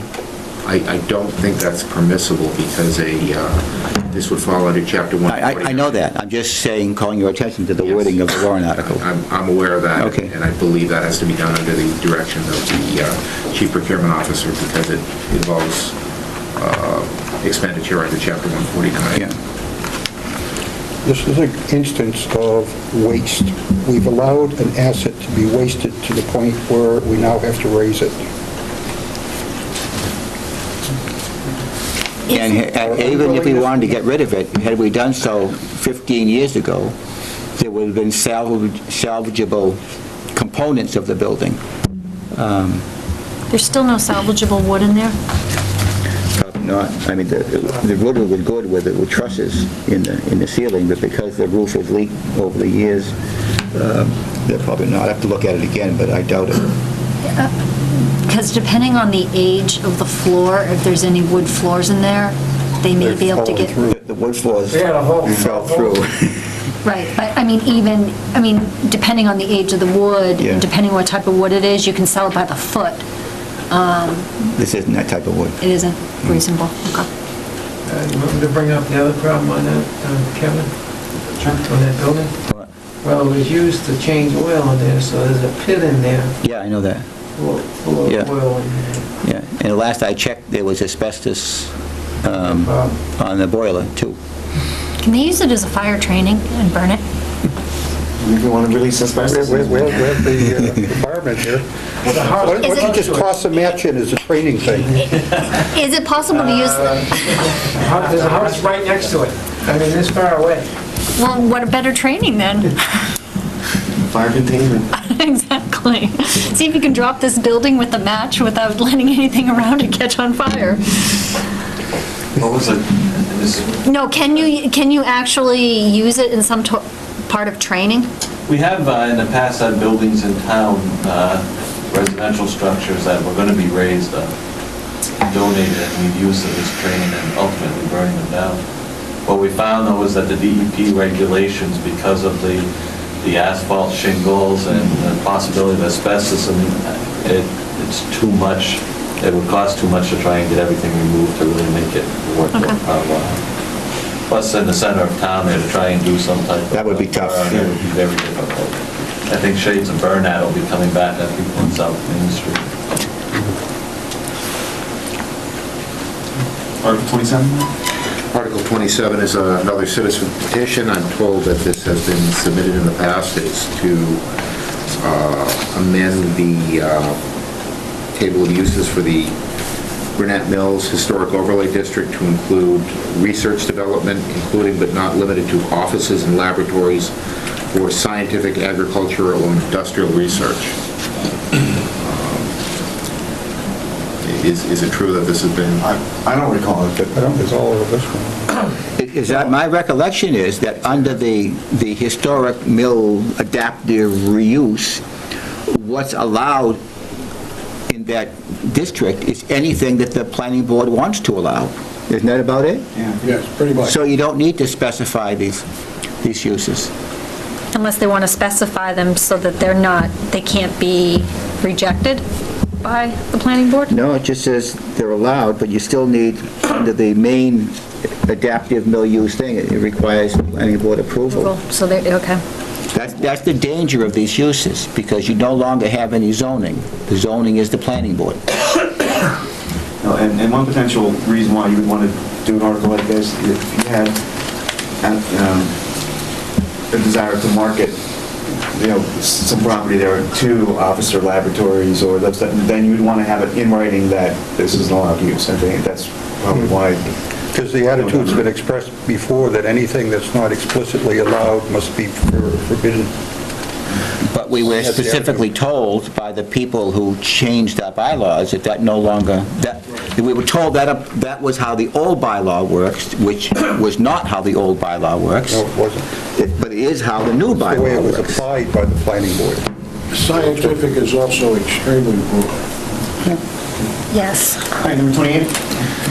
Number 28 is another citizen petition. It is intended to expand the Waukatonic Mill Adaptive Reuse Overlay District by adding the bounded and described property, the legal description follows, to that section. Just for clarification, is this the same property that was on the last warrant, and then He did you make pulled the it. motion? Yes. Okay. Yeah, he passed. The feed store? Yes. Right, okay. Yes. Is he going to do it this time, or is he going to? I guess he was reading the makeup of town meeting at the time and chose Yeah. to make the motion. Well, there wasn't many people left there, so couldn't chance it.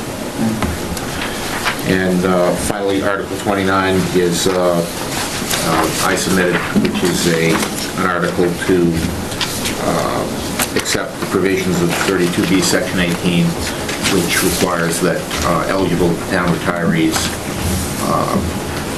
sign up with Medicare and come off of the town insurance. If you submitted it, why does it say Board of Selectmen? I don't know. Because he can't submit articles. He wrote it for us. Well, he can recommend. Well, yes, he did, Yeah. he's doing that. Yes. Yeah, but it says by the Board of Selectmen. Right. Well, actually, we've been doing that for a couple of years now, I think, but Board of Selectmen articles, or town manager articles have said. Well, again, Oh, really? folks, read the charter and the Because he's not an elected town committees. officer. Howard, okay. No, I understand that part of it. He doesn't have, we're not required to put in an Exactly, article. right. But he could Right. submit an article by the town manager, the Board of Selectmen say, yes, we'll submit it. Right. But it would Right. still be an article of the manager, right?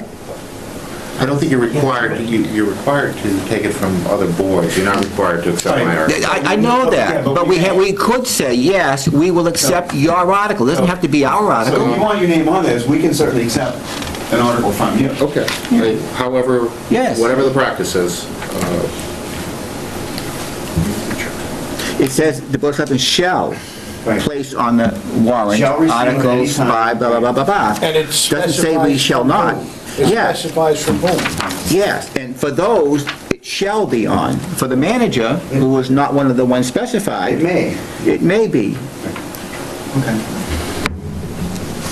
So, would you like to be a sponsor of that then? Certainly. Okay, then I'll be the sponsor. Motion to, Well, I mean, in all honesty, he said it was his article. I don't mind. It is. You know, Well, I'll then put it on. it is. We can leave, I mean, because this is how we've done it in the past. It said the Board of Selectmen, and then when the town manager, But in reality, I if it's understand his what you're saying, article, I'd right. like to have, so, you know, all right, do I have a motion to include Article 29 on the warrant? So moved. second? Any discussion? All in favor? Aye. You all know why I'm doing it. Yes. It's- All right, now, it's appropriate to make a motion to accept the article, or the warrant as written, and to move forward in signing it, recognizing that we removed Article 16, so subsequent articles would be renumbered. yes. And so, make a motion to make sure we include that. And changing the sponsor on Article 26. And also the two typographical. Right, typos errors that we in noted. Article 20, and research the typo in Article 13 typo, Yeah, Article 13. and then clarification in Article 17 on the commentary. On the commentary. Is that a motion? Yes. Second. Any discussion? Well, you know, I'd still like to see the numbers filled in. I mean, we're Article 6. It should be an easy thing to put the numbers in.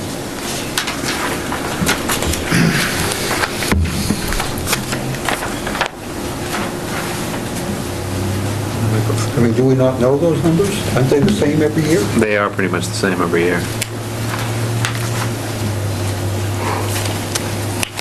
Well, to the extent we know what the numbers are, we should put them in as a rule. Right. But understand that there are some numbers we are not going to know. And we know we don't know at this point. But we have a deadline by which we must approve the warrant articles. Yes, and we're approving a document which is going to be filled in after we approved it. That's Yes. what bothers me. But we are going to make... We're also not weighing in on That's on the correct. actual articles right now. We're not making our recommendation. There's no recommendation. Right, Yeah. right. But I understand your point, Mike, and to the extent, because it's true. As soon as we have the information, you know, with some reasonable degree of certainty, we should put it in.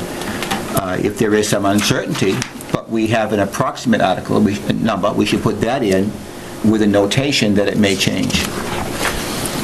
The more information we can give people, and the more information we can have, the better off we are. Can I get a motion and a second? Any further discussion? Call the vote, all in favor? Aye. Aye. Opposed? Abstain. Abstain. Excuse me, it's 401.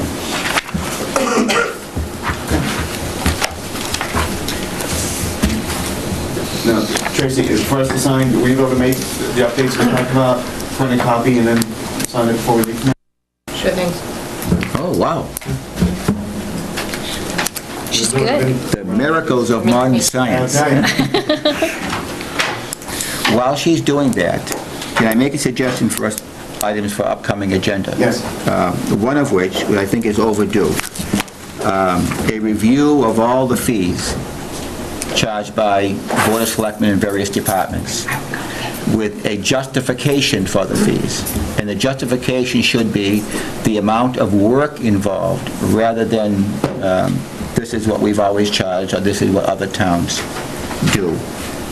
And the other is we should discuss sometimes what we're going to do about the Boy Scout house that we spent 11 years getting entitled to, and whether we're going to let it sit and rot or do something about it. And Are you looking for a comprehensive review of fees, including ambulance enterprise, all those? Or no, just town hall? Town hall fees, yeah. Permit fees and so forth. I was going to say, because the others are usually handled separately by That's correct. meetings. That's correct. The meeting we had with town council, we discussed some of the litigation and so forth. One thing we didn't get an update on was the status of the Staffordshire negotiations. Remember, what's her name was involved in that. So maybe we can find out. I don't know if you have any further information. I don't have any further information. Okay. We'll pass it along. Mike, for your info, we have a canal that's privately owned that's collapsing and taking part of a roadway with it. Okay. That's what I mentioned to you this morning. Oh, okay. You're aware of it, okay. Yep. But he doesn't know, he didn't know the background.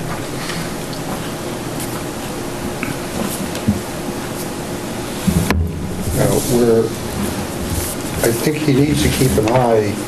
I saw something where they're thinking of putting 2 L's on the Crown and Eagle, taking land from Strathmoreshire to build the L's to increase the residency on it.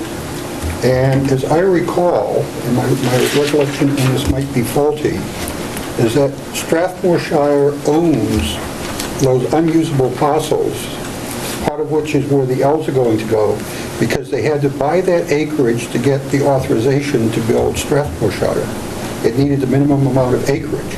If they're now going to give up that acreage to build something else on it, then the underlying basis for building Strathmoreshire no longer exists.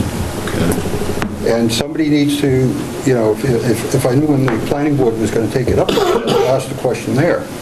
I mean, that acreage is open and unused because it provides the total acreage that was required for Strathmoreshire. And now they're talking about taking it away and building something else on it, which then reduces the acreage and undercuts the basis for building. And increases the population density. Yes. That's the townhomes next to the, Next to Crown and Eagle. which was part of the Blanchard. That property was sold. Wasn't that part of the Blanchard originally? Oh, maybe way back, I mean 100 years ago? Yes. I don't know. I don't know. Because I'm thinking you can take, can't they just buy the Blanchard and retrofit that for an extension of the Crown and Eagle? Make us an offer, right? It was. I mentioned that to them. We had a meeting with them, and I said, to me, that's an ideal place for senior housing. They said they weren't interested. Well, they may if they can't do their little Ls. Yeah, it's possible. All right, let's move on. What we agreed to do was just a series of meetings to review the FY10 budget. What we thought we'd go through tonight was police. Since we're Bill, are you here. prepared to cover fire if we have time left? Peter could be here in about 10 or 15 minutes. He's teaching a class in Douglas. And Okay. You're going to get to his budget, he will end the class early and come down. It's going to take us a little while to get through police, I think. Okay, it will, and how much everybody want to go? I thought we targeted 10 o'clock, which is 45 minutes. Let's see how we go.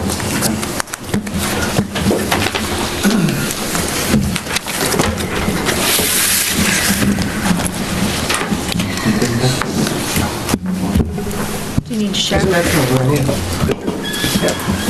of Just one question, and I didn't look at it, but you'd be able to tell. I know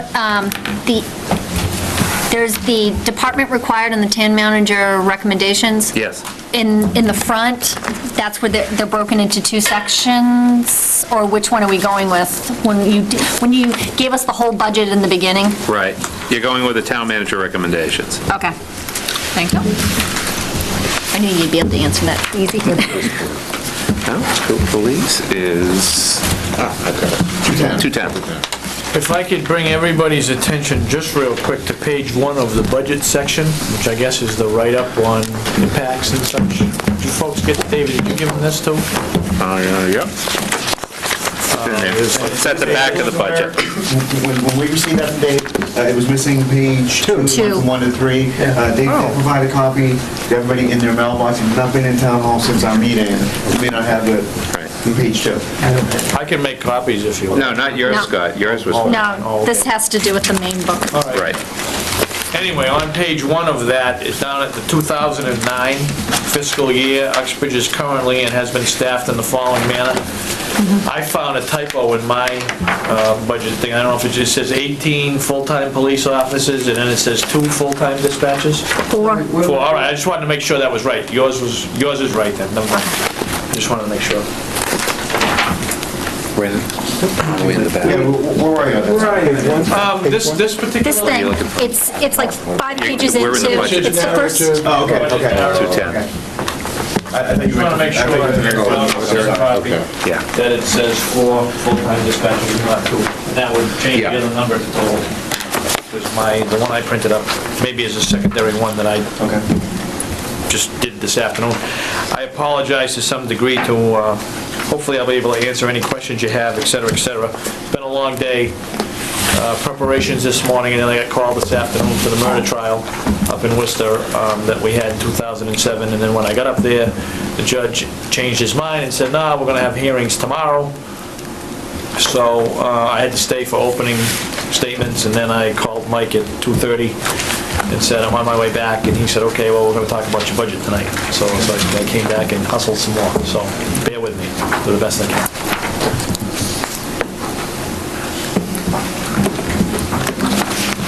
I would just ask either you, Scott, or David, or Mike, to just kind of synopsize that for us, and then open up the questions from the board.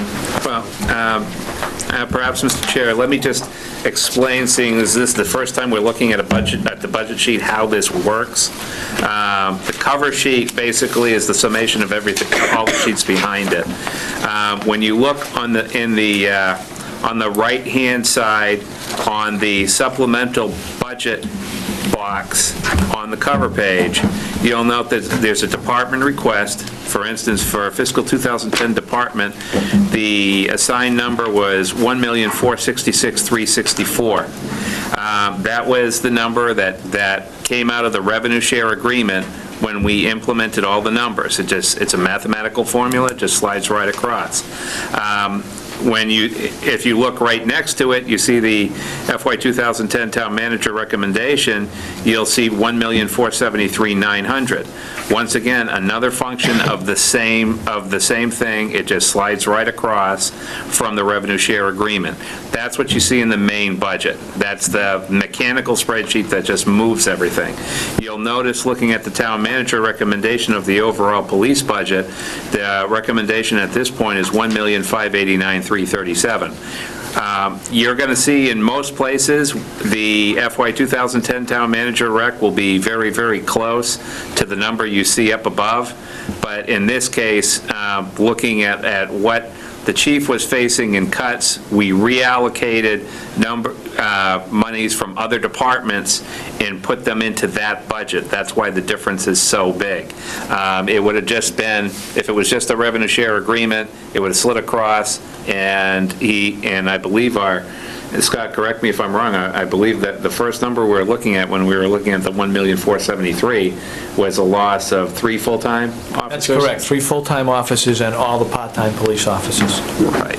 So in finding other monies from other areas, we managed to get it to the $1,589,337, which at this point is a loss of one full-time officer in all the... And all part-time police. All the part-time personnel. That's where we stand right now. Scott can elaborate further within the budget itself, but I just wanted to give the board the overview of how this all works. And when you read the long budget the long town manager's budget recommendation, all the spreadsheets are there that take you right through this process. But I just wanted to mention that, seeing this was our first one. So just so I'm clear on what you're saying, so at the very end of that where it says the budget changed, so originally the department was going to be a 14% down, and now with the town manager, it's 6.82% down. That's correct. Okay. And one thing to remember, that the number in this department is going to be a little bit off, because I have to show exactly what went on in the budget. And one of the things that confounded these budget sheets to no end, and we had to explain it all over the place, was the fact that you had the contract settlement of $198,070 that was funded from stabilization. That's figuring into this. That's why they're down so much. So, all the other budgets aren't going to show being down this far, but the chief's does, because he got that 1-year infusion to pay a prior year stuff. Right, so when you do, because of the revenue share agreement for next year, he's not getting double penalized for making up all those previous years? No. The revenue share agreement right now would take the number that we have right now, assuming that's the number it stays at, that would be the base for next year, and if it goes up or down, it would be built on that number. So 159. The 159. Sorry, 1,589. Right. Yep. Okay. I think most of the things in this are pretty straightforward, but not all of the accounts are so obvious. I mean, you know what ammunition is. So I've had this prepared for the ones that are a little bit more obscure. This is a ledger history, and we can use it as we're going through the budget, that essentially shows every disbursement was made over the past year, so that we can just tie it to each account. Scott, looking at the next page when you're talking about police, the 210, just flipping over. Down at the bottom, you have overtime. Yep, yes, ma'am. And then you have vacation fill-in. Right. Is just an explanation as to why that doesn't carry all the way across, or is that an accounting? It actually carries down to the bottom where it says overtime VFI. If you look a little further down where it gives you the same numbers, overtime VFI. What it really deals with is overtime is what we pay the full-time officers when they fill shifts. VFI is generally an account that we use when we're using part-time personnel to fill a particular shift. Now, because the part-timers are going to have to go based on civil service rules, when you lay someone off, the part-time personnel have to go too. What happens there is that we're going to have a lot less filling in based on VFI. The $6,001 basically would cover the part-time dispatches, for lack of a better term, which is also augmented a little bit by the cost that we get on that support grant, regardless of whether there's a combination dispatch next year or it's our own. We're going to get about $24,000. If we're just a single dispatch entity, we're going to get a $24,000 support grant. We use that to help with the dispatch overtime and a lot of the weekend fill-in, et cetera, because there's 2 shifts a week, that we have a part-time dispatcher on the desk. That's Saturday during the day and Sunday during the day. And then they also fill in for overtime, for vacation times, holidays, et cetera, when we can't fill it with them, then we would go into overtime for dispatchers. Okay. So it's sort of like an overtime, it's a backfill account. The overtime is, for the most part, a backfill and an additional court time and cases where they overlap the shift. If an officer goes to an accident scene or gets a call for an accident, for example, at 11:45, he's got to go to the accident. a lot of times the accident's going to take a half an hour, 45 minutes maybe to clear up. If it's going to take a long period of time, we usually do we get the shift swap people out there, but if he's going to finish up in 15 or 20 minutes or a half an hour, he stays for overtime. Or if he makes an arrest at almost shift change, he's got to do the police reports for court the next morning. That's an overtime cost. So that's what that fund combined is all about.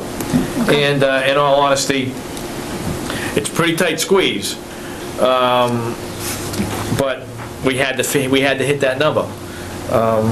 And, there's not much more I can say about it. We had to hit that number. We did lose some other funding, I know, from next year, unless it gets put back in. Governor Patrick has taken out of the budget for next year the community policing money.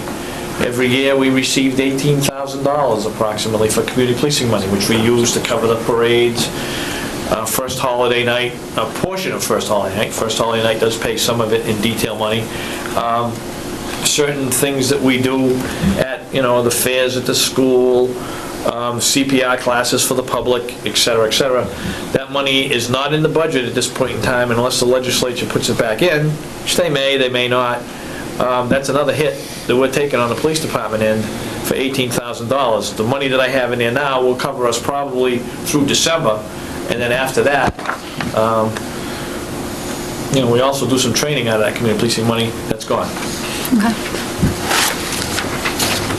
Right now, you have to get rid of one officer? With these figures, having to hit them, we have to have one officer laid off, which is going to create a lot of issues because we're going to have to cut back on our staffing during the vacations and everything else that are owed, and it's going to be, we won't be able to use part-timers to fill them. It's not cost-effective every time they take a vacation day to fill them with overtime, and we're going to get into the issues of call stacking, which I've talked about year after year, rather quickly. I have my annual graph based on last year's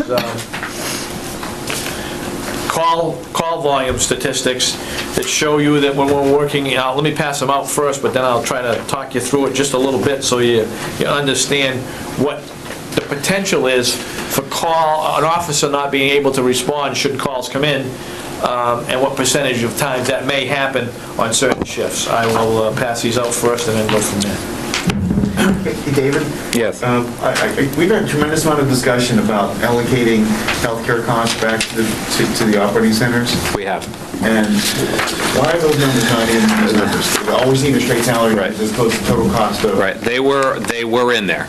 They were in there at one point, and we after meeting with the school department or the school administration, we elected to pull them out again. We had concerns on our side of a minor nature, just because, when you're allocated, for instance, $14,000 for one health plan to one department, and they hire somebody or there's a change, then we have to do, we're virtually locked into almost town meeting transfer for one health insurance plan. That was our concern on our side, but the bigger concern offered by the school business manager was the fact that putting a large figure for health insurance costs into the school budget would require that it be controlled by the school committee. And he was concerned that we would not be able to pay the bills on a timely basis because we would be doing the administration. We'd need their sign-off for any expenditure coming out of that particular account. So we went back and forth on it, and at least for this year, we changed how we did it so we could still account for and properly assess the increased cost to those departments, to each department, including the school department, but it's not in their physical budget. Okay, I guess I'm A, a little bit confused, and B, a little bit concerned, because my understanding was that the school department did not seek any additional funds for their contract settlement. Mm-hmm. They were paying it out of the surplus of the health care that was allocated to their department. If it's no longer allocated to their department, then how are they paying for it? It's still being allocated to their department, because if you look, when you but if it's not part of their budget, right? Then how are they? Because they're seeing a hit that's not as large to their budget based on their health insurance increase because their percentage has changed. you have to look at how the revenue share calculation works. You have to look at that particular spreadsheet as to how it works. And what happens is, every department is hit for their increase every year. The school department, because for fiscal 2010, their contribution is sliding over from 2.5% going to the employee. What's happening is, we're taking their baseline assessment of health insurance costs for fiscal 2009, what it's going to be for 2010, and they're being charged what that difference is. They would have seen a much bigger charge against their department had they not had that going over. So if it stayed the way it was, if it's just, and they didn't get that 2.5%, we'd be charging them more for their increase. They saved on the increase that we're charging back to their department. So they are seeing it. It's just it's complicated to do, but Don was very clear that he felt that it would be better to assess it this way. So they're still being assessed, they're still seeing the savings, but it's on that change, but it's not, they still got a lot of issues because of their contract, so. But they didn't, are they at 2575 yet, or are they No. still in? They will be as of July 1. But all the other municipal departments went down to Right. 2575. That's correct. So is it an equal then among the departments in the way that the healthcare, I mean, it seems like if they didn't step down to 2575 like the rest of the town did, has the rest of the towns been No. unfairly assessed? No, because for fiscal 2009, what we did is we started with the base budget. The 2009 budget started where everybody's going to be when the agreement is kicked in for 2010. The assessments don't start until this July 1, and it's based on where we started as an equitable split for 2009.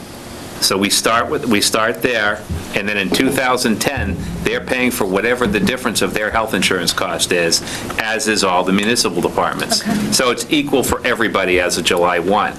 And one of the advantages that we had in a way is in looking at where at the cost savings that we already got for fiscal 2009, that's why we're able to reduce the health insurance budget and keep the 2009 budget balanced by reducing that budget at the Springtown meeting.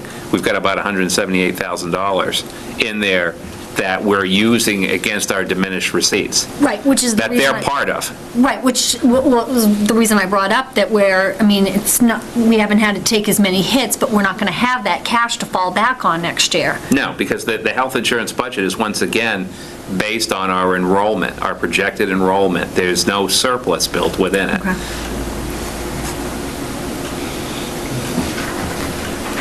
Right, Mike, you started making some comments about line items, and then I was just we got to derail. telling you that if you do want to get into individual line items, I have all the materials here. Two that just kind of,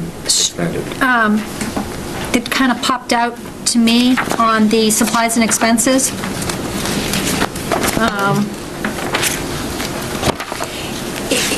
I mean, are these actual specifically, I'm looking at computer.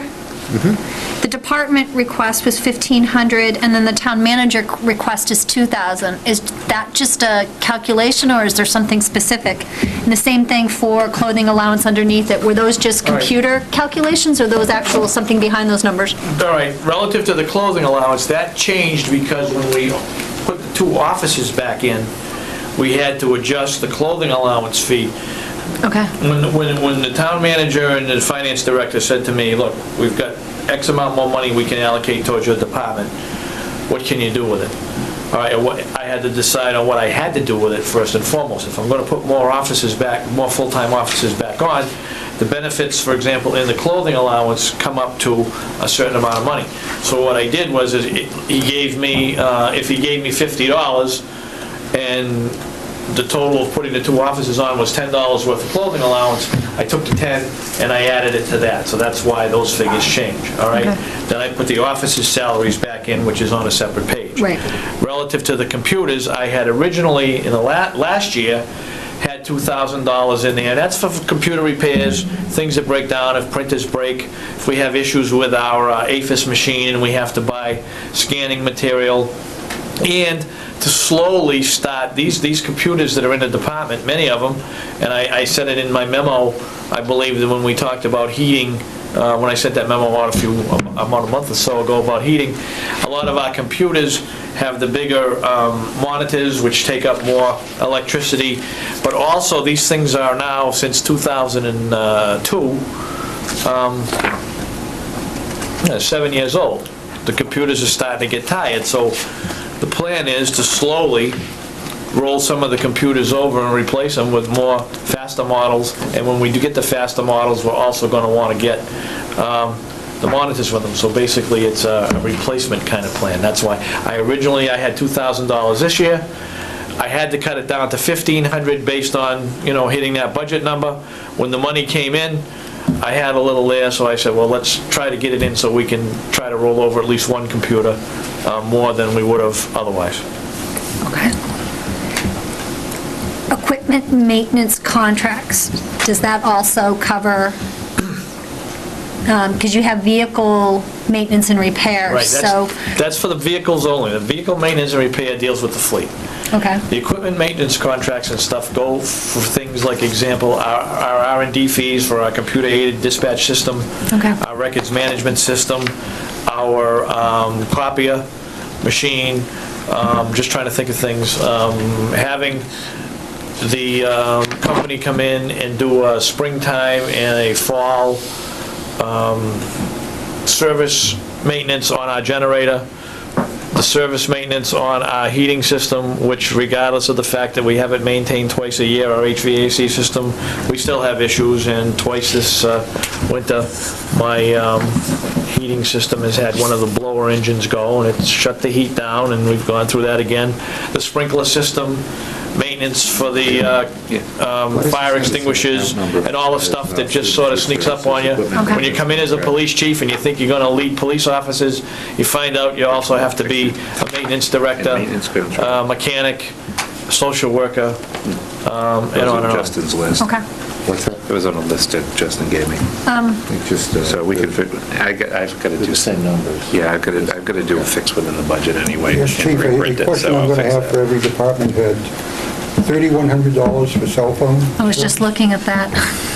That cell phone, okay, is it the cell phone or that's the wireless phone? That's the wireless. Right. We have one cell phone for the sergeant, all right? We don't give them to anyone else. We have 4 wireless air cards, all right, for our mobile data terminals. That's the major cost of that. The price just actually went down. We're in the process of refiguring that, but it is about $40 plus a month to have the service, and we sometimes have 4 cars out on the road at a max, so we have 5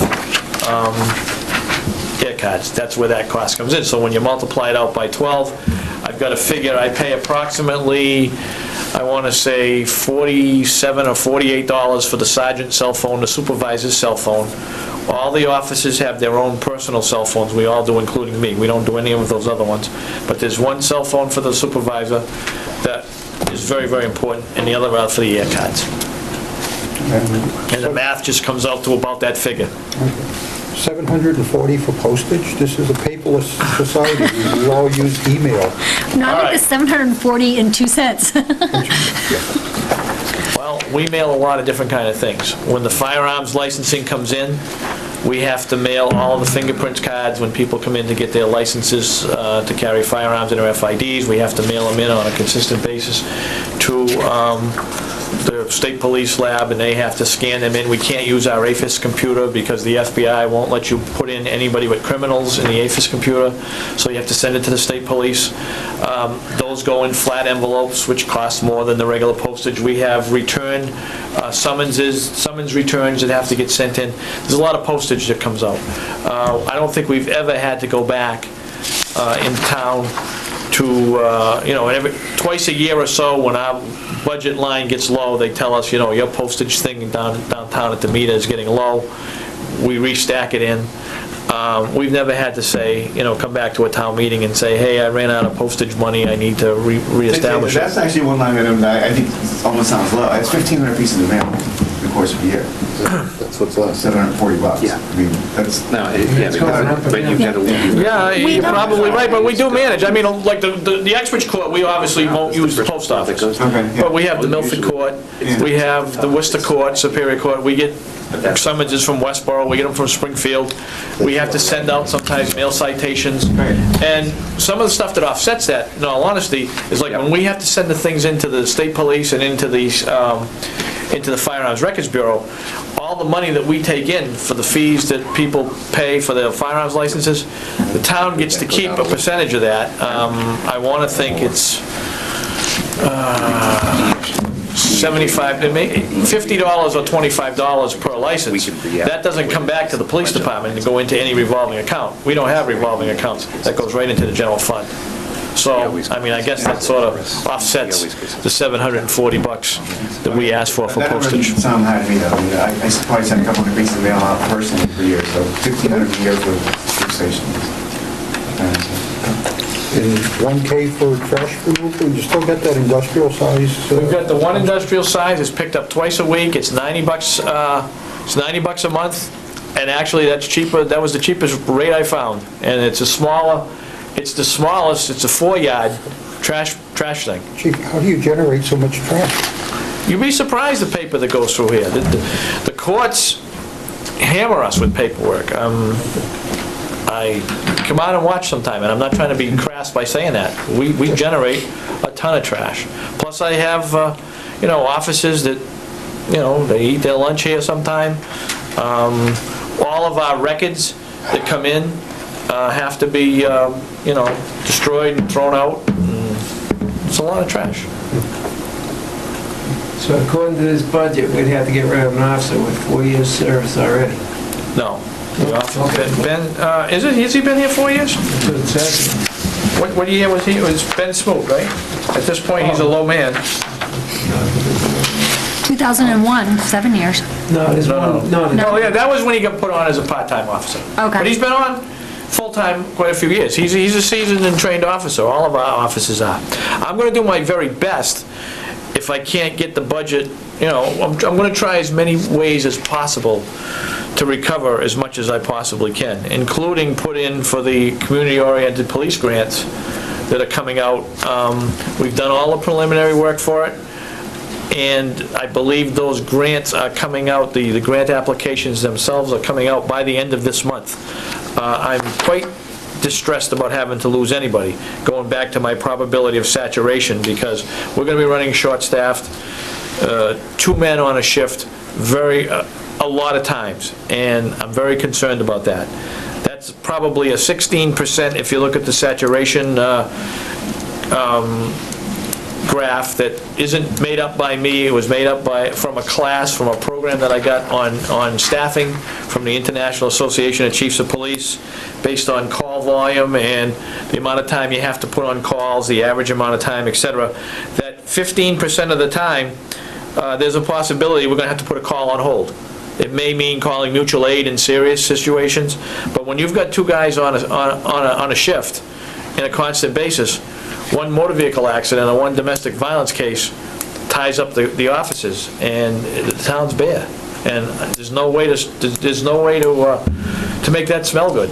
It's difficult. When we're working 3 offices or sometimes 4 offices, we're working at a peak efficiency, for lack of a better term. To put on a 5th officer per shift doesn't make sense, because you're not going to change that probability. But when you start cutting down to 2 officers on a shift, it's a dangerous road to go down. Of course, the bad guys will figure that out right away. It doesn't take long. No. All they'll have to do probably on some Saturday morning now is watch this presentation, and they'll know how to plan for July 1st. I'm hoping that we can find some ways to get around that. And I'm going to do everything I can to try to find grants, and, the rest, I have to just say to you folks, if you can find it, we need it. And so you get 10.5 allocated for cruiser? What kind of cruiser are you getting for? That's a Nothing. lease. That's the one that we had, that we leased. Oh. That's the last year of the payment, but we gotta pay it. And, previous year, we used it on encumbered funds because we had it the first year that we started the lease. We thought that might be a good way to go. We've determined that it is probably not, but right now, there's no way to go. Have you continued your study on the feasibility of motorcycles? No. I'm Well, we already only down, have 2 officers. You can't do potentially I'm that. down 1 guy. I'll have 15 guys out IOD once we go on bikes. Could I ask you to go back to the staffing plan on the first page? If you take a look at full-time equivalent for FY09, Yes. I believe that should add to 24, not 23.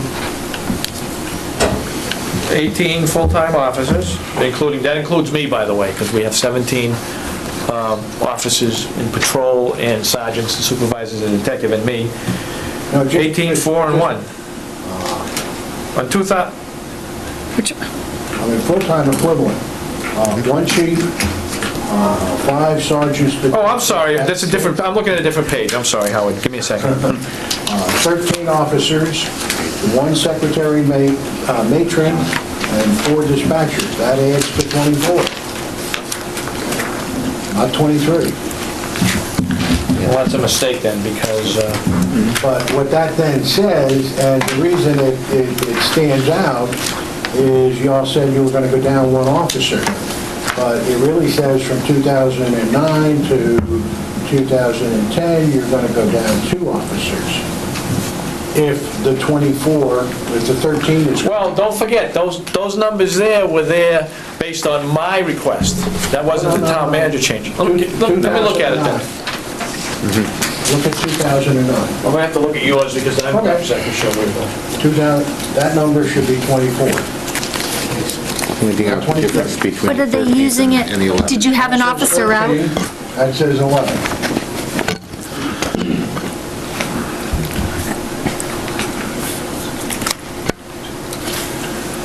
Yeah, that number there, then, It looks like... you know what I think I've done? I know what I did. I double counted on officers on that 2009. The detective is up in line 2, and actually, because of that, that should be 12 under officers. Yeah, I just counted Yeah. 23 on the On the main salary. sheet? There is 23, I understand. I'm just reading the first page. Absolutely. That was because when I looked up at the top above that, when I was putting in the number of officers, I didn't add the detective because it says sergeants and detective on line 2. But we're not counting the secretary/matron as part of the full-time on that first page, are we? You should be. Secretary matron? Yeah. Yes. Yes. Okay. Yeah. It was a full-time She's there. equivalent. Right. There's 4 full-time dispatchers, 1 secretary matron. If you count the detective and the sergeant, 17 total officers and the chief. Okay. And now that will drop 1 full-time position if the budget goes as it is now.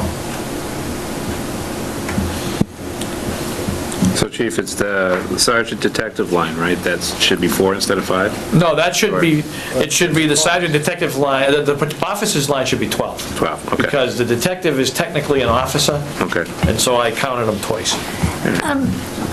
When you say you have to let all part-time go, Yep. there's only that 1 person listed under part-time, so that's the 1 person going?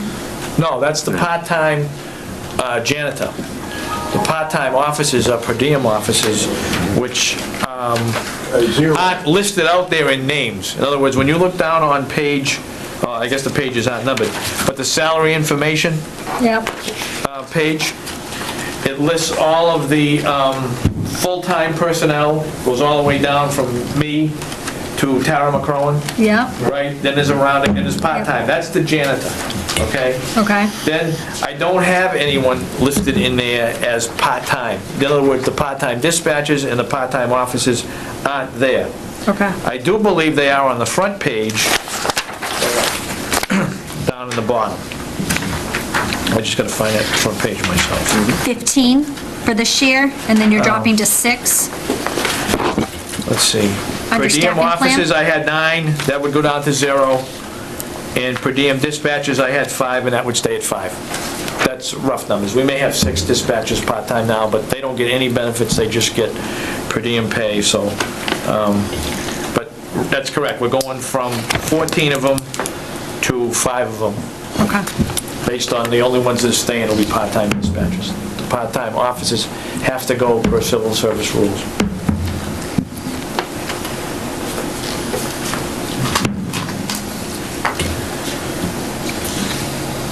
Any other questions? Is there, I just throw this out there as a way to possibly, if you can't come up with grant money, we can't come up with additional ways to save the one officer. And I know we just went through negotiations, but would the union be open to suspending the raises to save that officer? You have to ask them, but to be totally honest with you, I'm not sure that suspending their raise of 2.5% is going to give us enough money for that officer, to be totally honest with you. Okay. But that's, If the board would like me to open that discussion, I'll contact the union.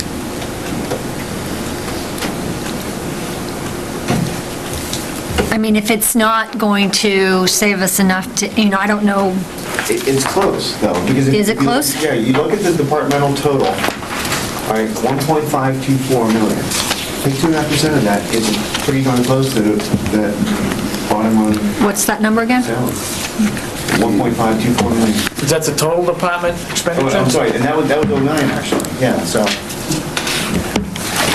But you have to take out of that the Well, no, the expenses full-time- and the No. Full-time personal, Salary information. just salary. Well, the recommended is Right, 1.326. so 1.4, right.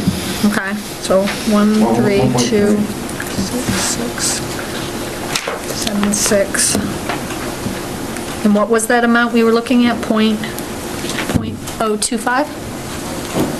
Yeah. You also have to be aware, when we do lay someone off, even though it's not reflected in the departmental budget, we are responsible for unemployment. Right, so the savings are... The savings is not 100%. 33,000. In Cobra. 1% is 13,000. In Cobra. New So it'd be 63% of 33,1. Well, it would be 33,166. Right, and what, That was still about $15,000. We lay off a $40,000 person, just to make it... Right, we're still gonna cost us 20. Exactly. Right. So if our delta is less than... Well, that would get us 33,000. Right, which And is- if we can, Avoid a layoff. well, additionally, if we can cut,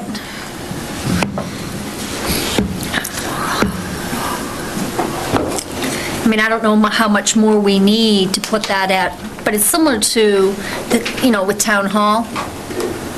I mean, I don't know how many hours, because then you're going into overtime. Are they paid on 37 and a half, or are they paid on 40? They're paid on 40. So if we cut back, did across the board an hour cut per person, you would make up the difference there, but then you're going to just turn around and spend it on overtime, right? Well, I would say that'll be a logistical nightmare, I think, relative to shift assignments.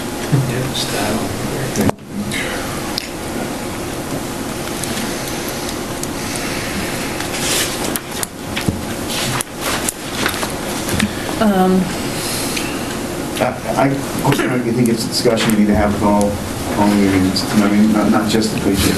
Right, I mean, I mean, what we're talking about is being able to provide a level of service that, the town, A, has grown accustomed to, but more importantly, I think B needs. well, I mean,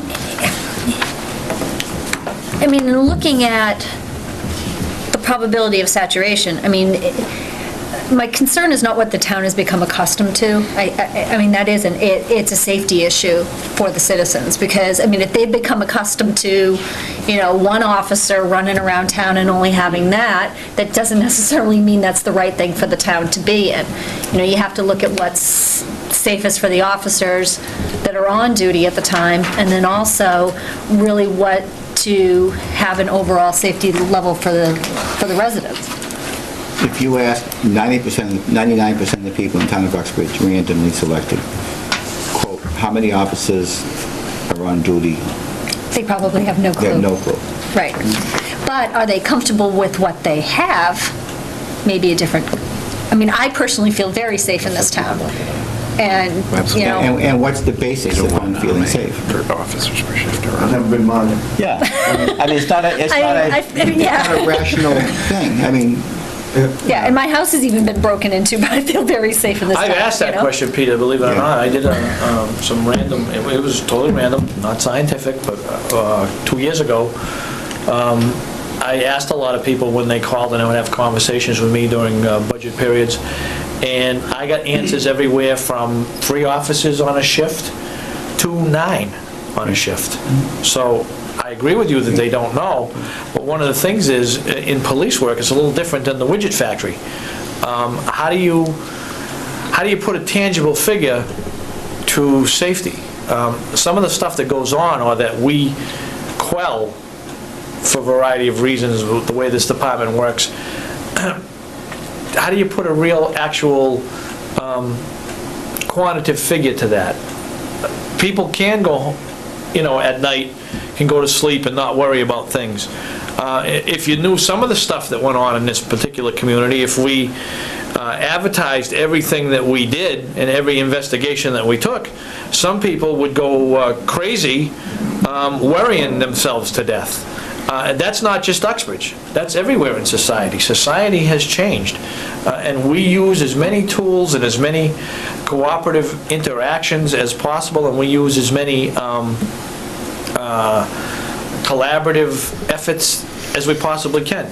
I'm not sure that a lot of people know that a week ago, and this is to some degree it's kind of a benign crime, but it's not, somebody drove up through the drive-through of the McDonald's window and actually blew either a paint gun or a pressurized paint sprayer in the drive-through window full of paint. It covered the manager from head to toe and wrecked the interior of McDonald's, and they had to pay to have it cleaned. Well, we took their video cameras. We worked with the Secret Service of all agencies to help enhance it some. We also, through our investigative techniques and our underground, if you will, got some information, and we were able to track down the same vehicle at another store in town, got their videotape, found the car, and then actually now we have pictures of the individuals that went into that particular store. We hope to be able to solve this crime relatively quickly. When you're working with 2 guys on a shift going around like one-armed paper hangers from shift, we're not going to have the time to solve those kind of crimes. And some people may think that kind of crime is minor, but boy, when you're at the receiving end of a blast of paint, when you're trying to serve people French fries, that's a serious situation. We didn't think we'd ever have murders in town, and 2 years ago we had 2 of them in the span of 5 holidays. But Chief, the blanket statement that you can't put a price on safety, if you just think about it for a moment, really it doesn't make any sense. Because you are never 100% safe. Absolutely, I agree. So if you spend 100% of your money, you won't be 100% safe.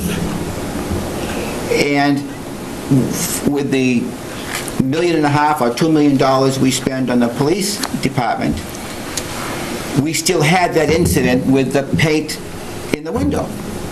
So the person who got the paint in the face wasn't safe for the money we spent. The year before that, if it didn't happen, they were safe for the money we spent that year, I guess. I mean, they'll be much happier if we solve it, though. You can't put a price on safety, but every one of us does every single day of the week. We decide that we want to buy a smaller car rather than a bigger, safer car because that's what we can afford. One time I listened to the arguments about policemen at road details, and some citizens said, a relative of mine had a heart attack, and fortunately there was a policeman right on the corner doing a detail. So it's justified. That line of reasoning would suggest that we have EMTs or policemen at every street corner. I mean, it's a nice thing to say for the purposes of getting a budget, and there's nothing wrong with saying it, but it doesn't stand up to rational thought. Well, probability of saturation does, Exactly. Well, because, what does stand up to rational thought is, based on recorded call volumes Yes. that come in, with 3 officers on a shift, there's 3% chance that, sorry, all officers are busy, can you please wait? With 2 officers on a shift, that spikes to 16%. I mean, so that's what you're buying for that additional money. Yes. And that's a decision that the community needs to make, that we need to make, et cetera. And that is a way of quantifying safety. If you call and sorry, officers are busy, we'll get to you as soon as we can, that's usually not an acceptable response that, that one, certainly doesn't expect to get from the police department. certainly doesn't build satisfaction over the long term. But the flip side is you don't spend all your money so that once you get down here, if you notice, there's no difference in likelihood of saturation at 5 or 6 or 7 or 8 or 9. Yes. So that saddle point in the curve is right there between 2 and 3. That's true. But you have to think beyond the mere statement that, I'm sorry, all officers are busy. Because if the call is, there's a murderer at my door, and the answer is, my officers are busy, then the next question that comes up is, what are they busy doing? Well, no, And if they're busy doing something that is not as important as getting the murderer away from somebody's door, you say, stop what you're doing and go get the murderer. Right, and that's how policing is handled. Yes. That's what they do. I mean, Yes. that's why you have, that's when a call is routed to Northbridge, and Northbridge would send an officer to respond. Or if you've ever seen the situation where you see the police officer pulled over on the side of the road with somebody, and a call comes in, and they throw your license at you and take off because that call had a higher priority. So therefore, when you look at this saturation figure, you have to make the thing. It's the same with us. I'm busy doing something. Something else comes up that in my mind is more important than what I am busy doing right now. So I stop what I'm doing and do what's more important. And the police do exactly the same, and the fire and the ambulance do the same.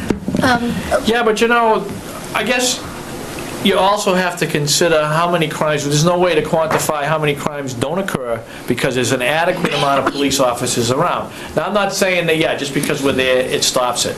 But if you think that the size of this town, all right, in handling calls for service in excess of 11,000 calls a year, handling all those business calls, a lot of which are probably not ones we have to send a response to all the time. But if you think that 2 officers, if the town is willing to accept 2 officers out on the street most of the time, then so be it. They're willing to accept it, hey, that's what they're going to get.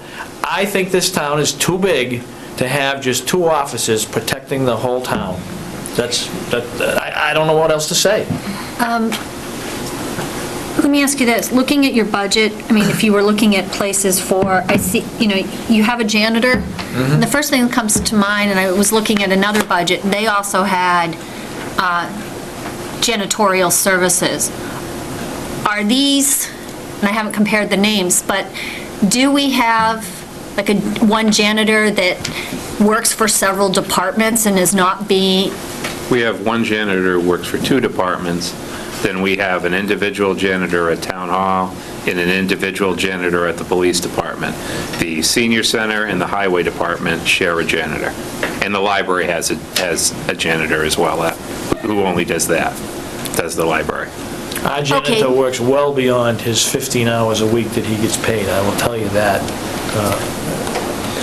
Right now, he happens to be on vacation this week, but he works well beyond his 15 hours a week. My guess is that one combined janitor is going to be more expensive than the 3 part-time. We've looked at that and services. Insurance, it would be benefited. Is it possible to do contracting of the janitorial services and save all the departments? You pay more money. We've looked at that. And you don't get as good people.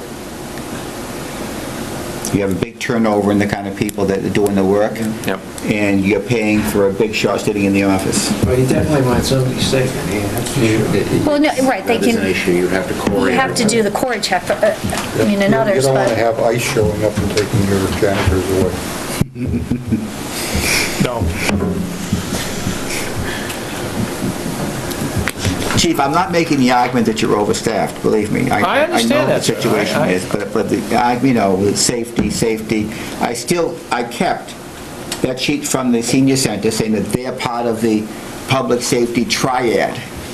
So everybody wants to be on the public safety wagon because that's what gets people's emotions in a state to say, okay, we can't put a price on it, but we do every day of the week. Everybody in the world does every day of the week. Any other questions for the chief at this point? I'm just uncomfortable with getting rid of any officers. I'd like the town manager to see what we can do to save that one officer, whatever it takes. The first part of the meeting was perhaps we'll resolve that if it can be achieved. And I'm going to try every angle I possibly can to work with the town manager to try and do it also. Because we have a good department, and I hate to lose anybody. Right, we had, Cari, did you want to say something else? I thought you started saying something. Let me ask you, I mean, in addition to the officer, though, I mean, where are you standing on your vehicles? I mean, it doesn't do any good to have the officers on shift. Where are your police vehicles that they need to travel around, and where we stand on that? We are keeping them rolling, for lack of a better term. David and I had conversations before Mike came about perspectives down the road for the fleet. And I had a conversation with the town manager just, 2 days ago, too, about us looking into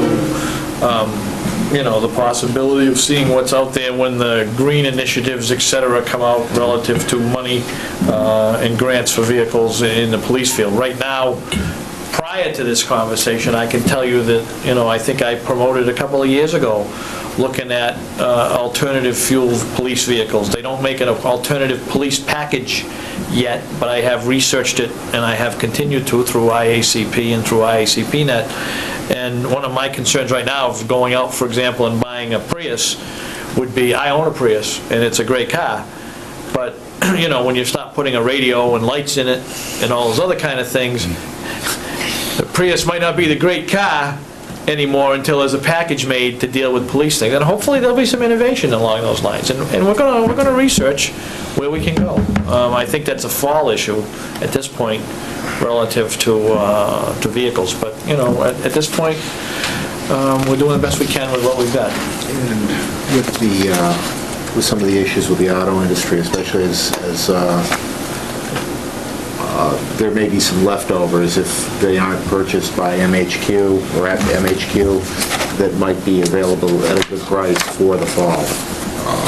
MHQ we'll certainly be looking at those kind of things. Supplier of police vehicles in the state, and if they aren't getting bought, there may be some opportunity to get some deals in the fall. We had said we were going to time boxes to 10. It's a few minutes after 10. Fire chief came in. Chief's here, yeah. Okay, works for me. Peter talks fast. I should have just driven by him.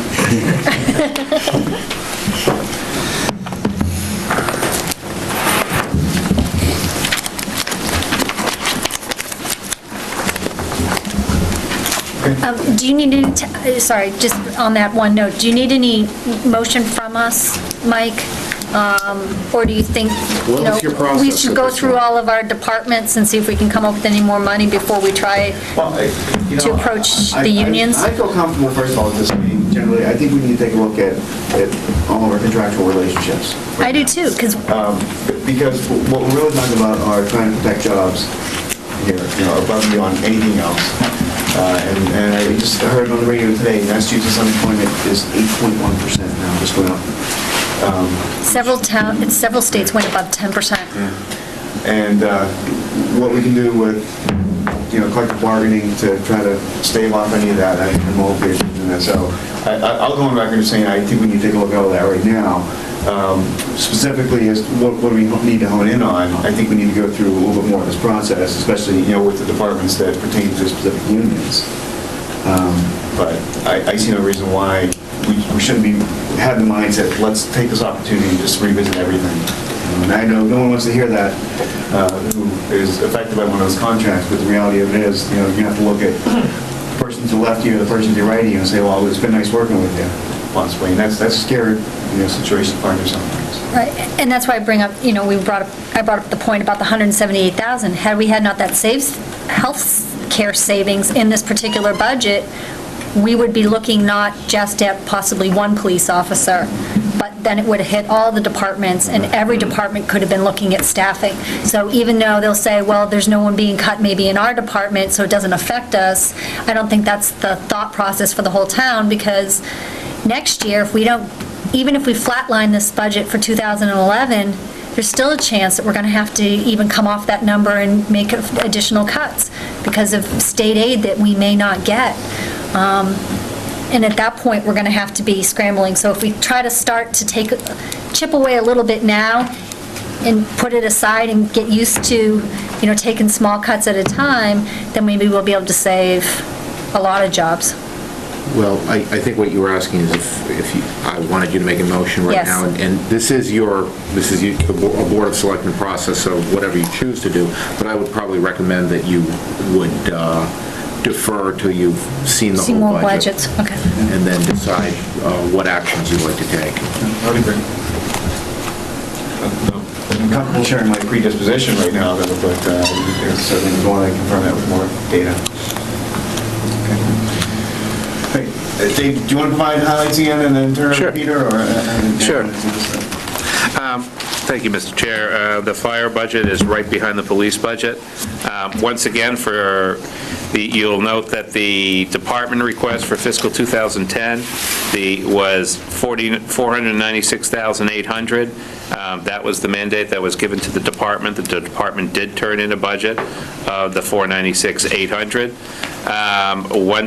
Once we managed to fine-tune the health insurance, and one thing you'll see that's reoccurring through all the town manager budget recommendations, there's a notation in the big budget message, is one of the things that we had is we had a budget prepared that had a increase in BVT that had a budget transposition in it. We received an email from Dr. Fitzpatrick's office that had an amount for the operating budget and an amount for the debt. The debt was $94,704. On last Thursday night, Howard dropped by. He had attended the BVT budget presentation, and he handed me a copy of their requested budget. Their requested budget was actually lower than the email by the debt amount. What they had done is the operating budget amount was the full amount, including the debt. So we had $94,000 to reallocate. That's one of the reasons that Scott got some more funding for his positions. So you'll see this going through all the budgets, that the town manager recommended amount will not line up exactly with the box on the supplemental budget page, and it'll be off based on that mainly. So in the end, the town manager budget recommendation was $502,726. That was per the revenue share formula. And in the end, the department was budgeted by $502,800. The amount was added in based on the supplemental budget that the department had put forward in the departmental request. We looked at it, we secured a little bit of the extra funding and put it mainly in the equipment maintenance lines. So, Peter, do you want to give Scott your extra money, and then he'll only have that much less to go after? I don't have any extra money. Thank you. If I did, I would give it to Scott.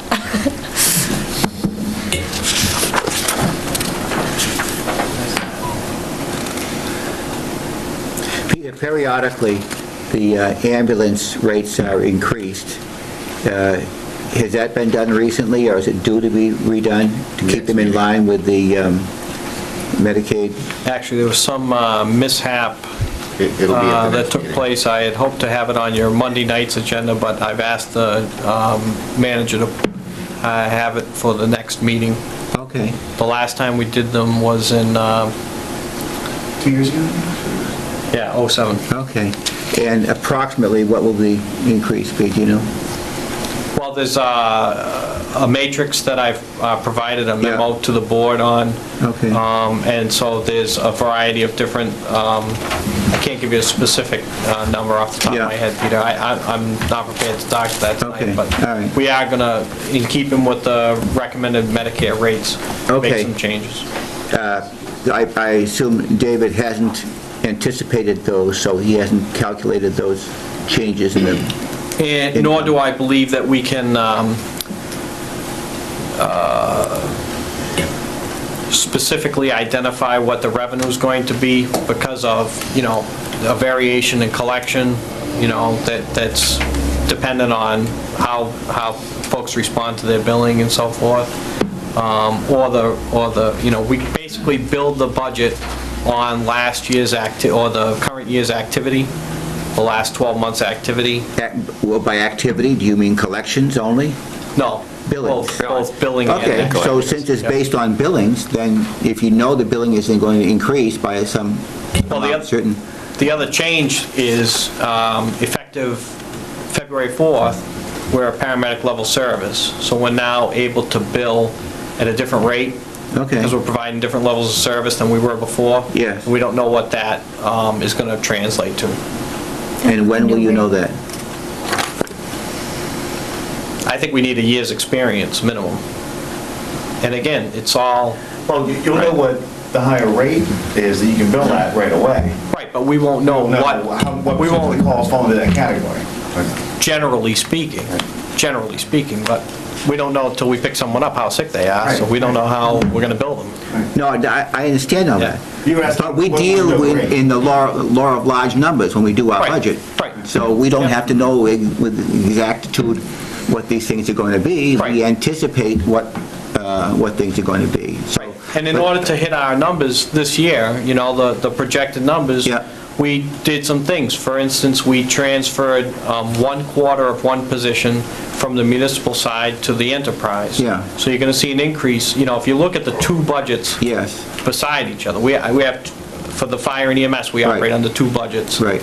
The municipal budget and the enterprise budget. So you're going to see that in order for us to hit the number on the municipal side, we transferred some of that cost over to the, and so I think we're pretty much, the number on the ambulance side is what we anticipate in revenue. Okay. I think we're pretty, that's our projection. Okay. Factoring in those increases, factoring in the increase in our rates, provided the board accepts the change that I've recommended. Okay, so you have already worked that into your budget? Yes. Okay, okay, fine. Yes.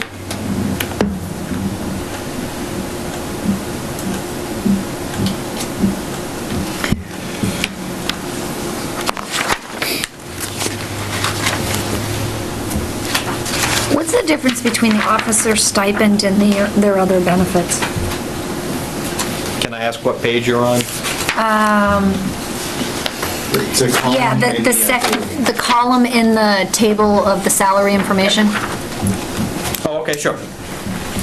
So going across that, you have the personnel name, their position, the step, the date of hire, the base salary, holiday, officer stipend. There's 3 members of the full-time staff that are officers. One is deputy chief, that's Bill, and we have 2 captains, Melissa Blodgett and Stephen Tankrell. Okay. And they receive a stipend for that role.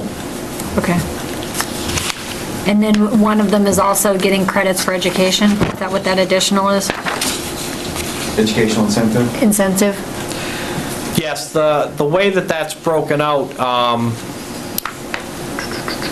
if memory serves me, is that they're eligible, and we anticipate that they're going to go to a next step, so we factor that out of their base salary.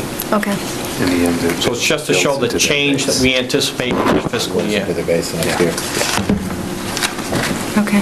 And that's one time, David says. Yeah, it rolls into your base the following year. Right, the following year it rolls into their base pay. Okay. And that's under the CBA. Under the ambulance enterprise fund, Then the other benefits column would be the same thing there, educational incentives, someone who's just hit paramedic certification, for example. There are 2 line items. Yes, those personnel are expected to, Either hit ALS or paramedic. right, they're expected to hit a different level so that we factored in the money for that purpose, just to show you the change from last year.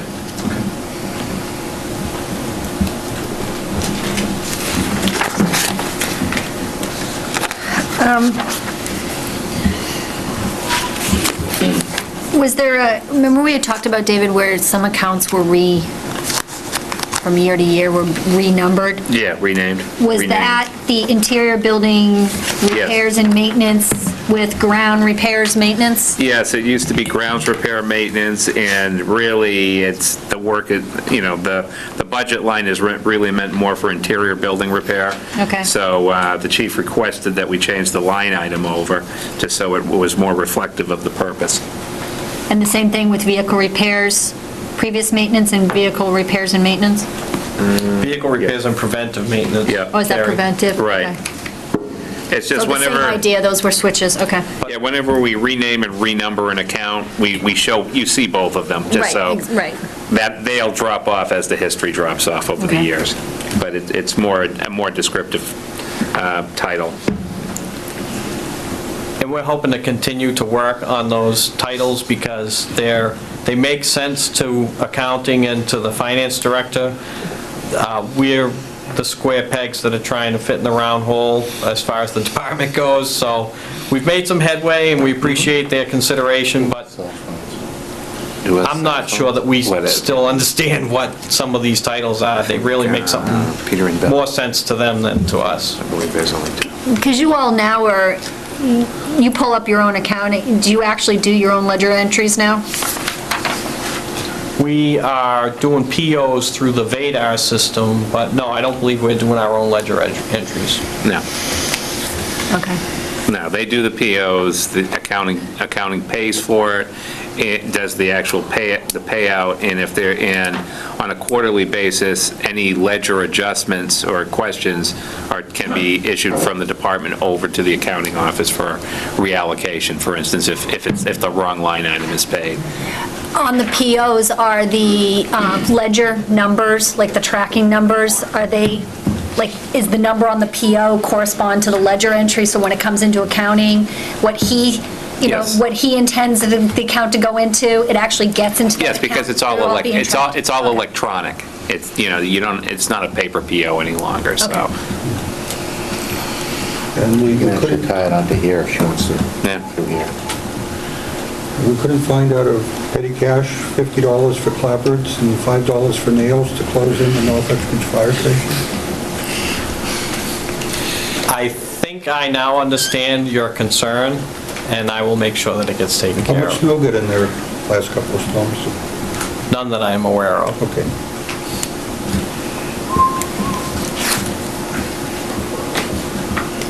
And wireless telephones? What are we doing with wireless telephones? We have, we've eliminated all but 3 wireless telephones. You'll see that there's, actually, I think it's 4 wireless telephones. There's 1 in each ambulance. That's the redundant communication in the event that our connection through the CMed radio system fails, or in the event that the EMT needs to consult with poison control or Chemtrack or any of the other resources that they can't accomplish through our two-way radio system. And we have 1 on engine 1, or on the, actually the primary engine company for the same purposes if we have to consult with an outside agency, DEP at a spill, or Chemtrack, or other agencies. And then there's 1 that I have assigned to me. We've reduced that by, I think, 50%. I think we had 8 or more when we went through the budget last year. So we've reduced those dramatically. You'll also see in the ambulance budget, we pay $100 a month that basically, I believe, goes against that because it's charged off, it's a bill from Verizon Wireless for our data cards on the ambulance computers, and that's what we use for our patient care reports that are now electronically filed over that. So that's $50 per month per card for Same as those. the police has, right? That's right.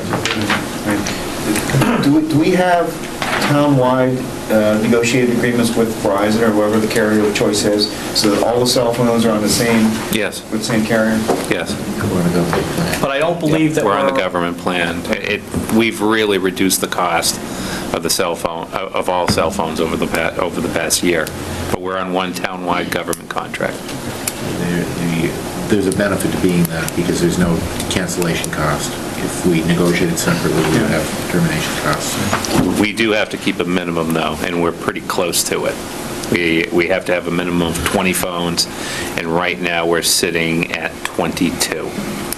And when the town manager's phone gets canceled, that's down to 21. So we're a very low-end user on the government plan. We're just on the minimum. Kevin, relative to air cards, we use Verizon as opposed to the other one. And the reason why we use Verizon is because that's one of the two companies that is authorized by the CJIS system, the criminal history system. And they won't let us use the one that we do our regular cell phone budget with, but the cost is on the state contract, and the same rules apply relative to cancellation. Who's the town-wide plan? Is it with Verizon? It's Verizon. It is, okay. No, it's not, it's with... No, I'm sorry. What? AT&T. AT&T. Yeah, we were on Verizon. We went through a period of time where we had to have the AT&T phones tested, and it took us a while to get there because they weren't working in all areas, but they've improved their network to the point where now we are. Of that 22, how many are school and how many are general government? Those are general government. They're all general. Yeah. Can we combine to get the number with school? It's possible, but we haven't really had one big agreement with the school as of yet.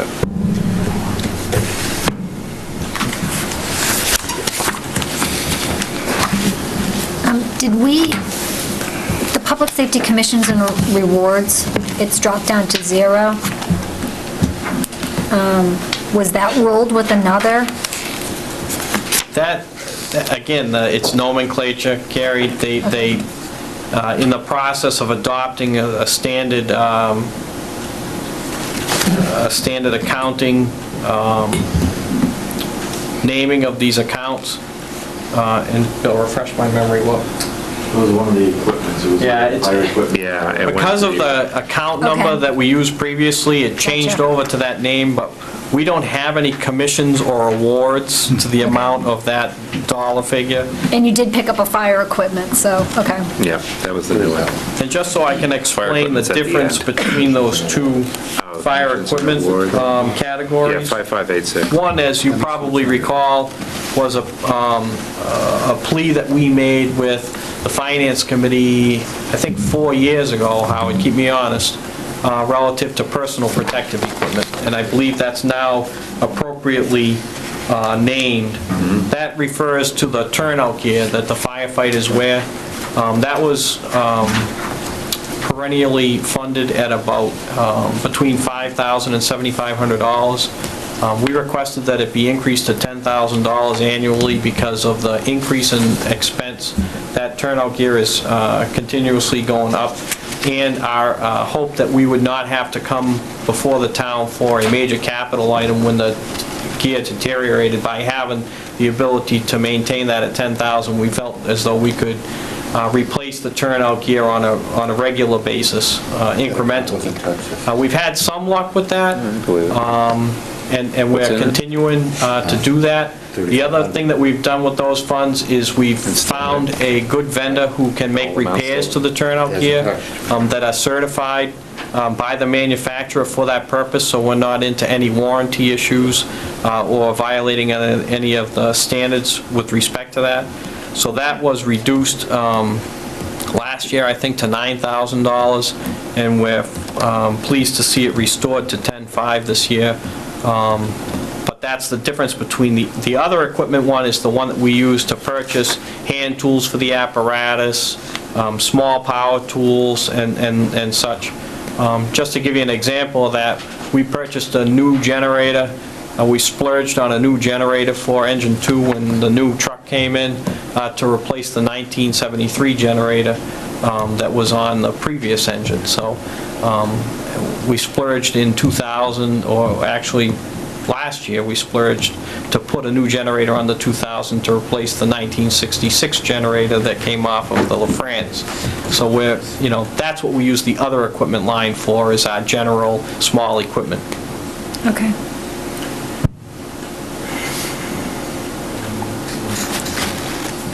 So you're not looking at any staffing cuts? I'd love to have some more staff, but no, we're not looking at any staff cuts at this point. We did reduce in our last iteration, the last number that we were given to hit caused us to have to revisit the funding for our call firefighters. So it means that we're going to have to reduce the training hours that we currently fund.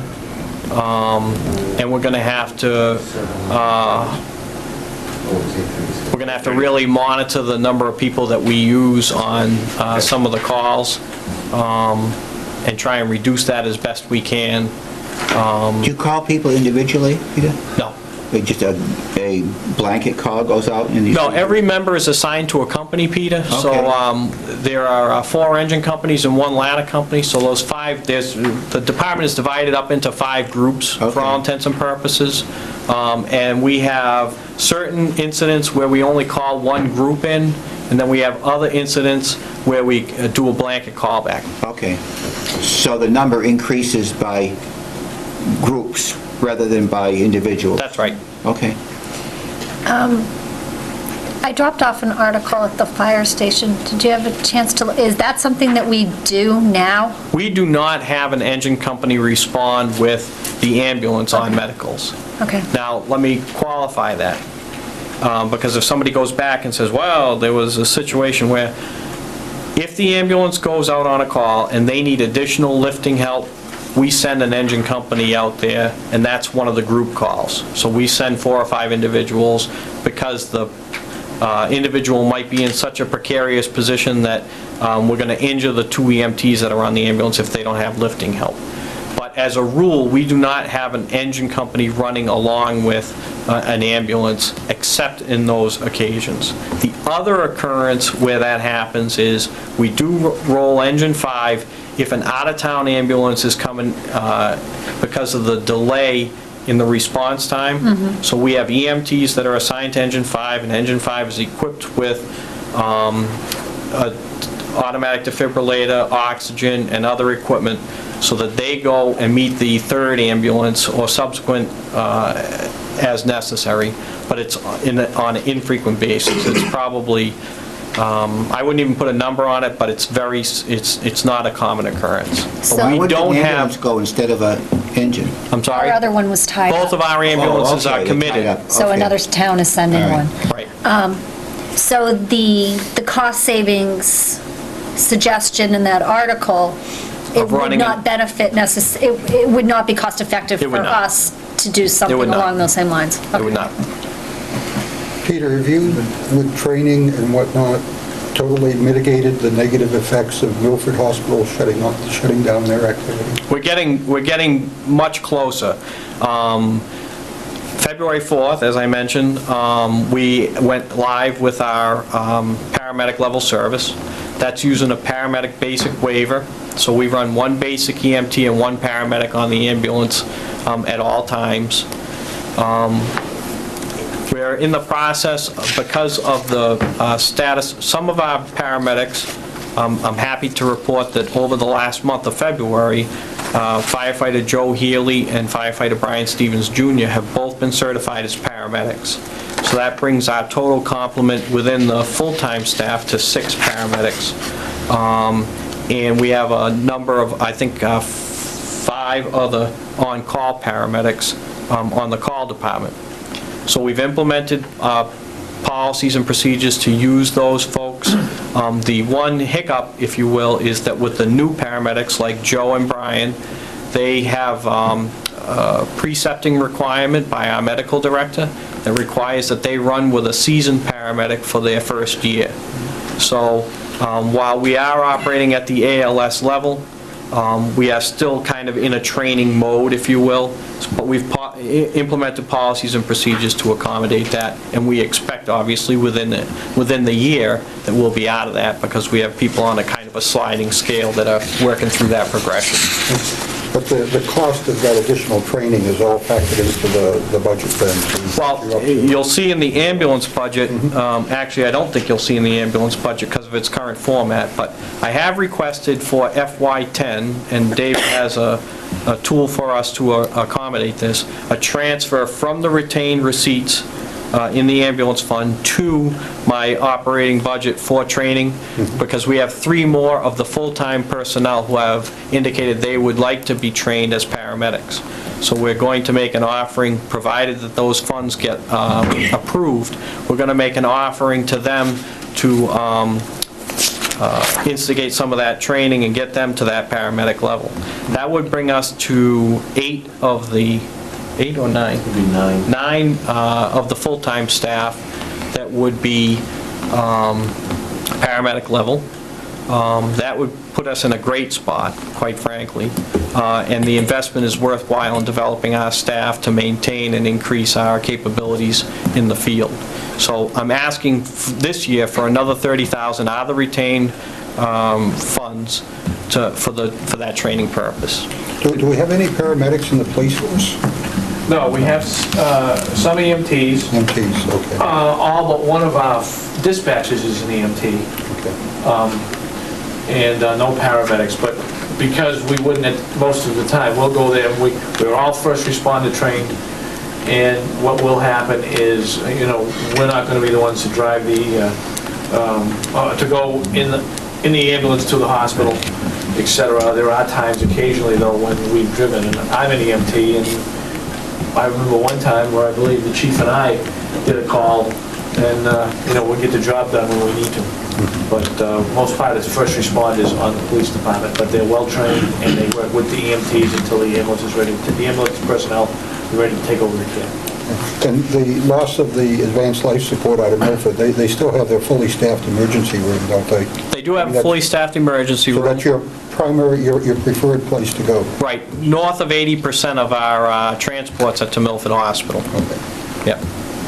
But there's also my new protocols coming out consistently through the Department of Public Health, OEMS, the region, where, for instance, we're now seeing, especially with our paramedic program, the paramedics are able to, for instance, do a 12-lead EKG on a patient here in the driveway in Uxbridge and determine that a particular heart malady indicates that they need to go to catheterization right away, and we're transporting them immediately to Worcester under that protocol. So we're starting to see point of entry protocols kick in that are really only available to us under the ALS program, and we're seeing that and using that already. Good, thanks.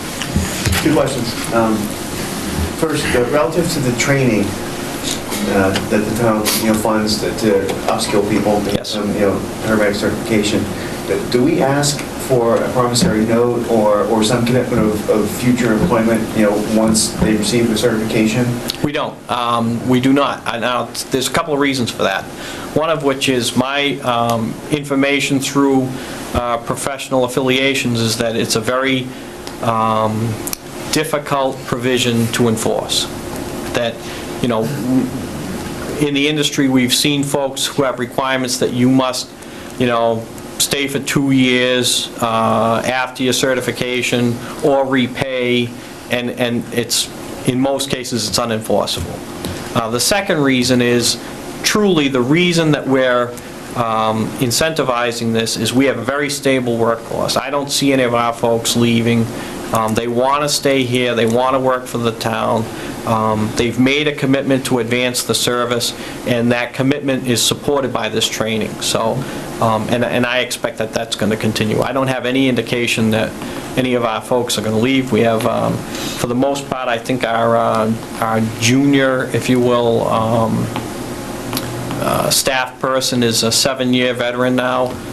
They have a lot of skin in the game here in Uxbridge, and I don't see anybody leaving. And second question is, I noticed under the ambulance enterprise fund information, their dispatch services are listed under there. But there's nothing under fire. And I just want to understand how this piece under ambulance enterprise fits in with what we saw in the police budget, and also the That's a big charge. discussion that we had tonight. That's a charge. Right, much to my chagrin, and David will attest to Yes, this, I I'm can. sure, I have been not thrilled with the concept of us just beating up the enterprise funds. And to me, that's what this is. There's a cost for us to provide the dispatch service. You've heard it at length tonight, I'm sure. I apologize for not being here earlier. But basically, we've transferred some of the cost of the dispatching services over to the enterprise, predicated on the amount of service that the ambulance service uses of the dispatch, and that's what that cost is. That's the, I guess, the ambulance share. How is that not a reasonable argument? How is that beating up the enterprise fund?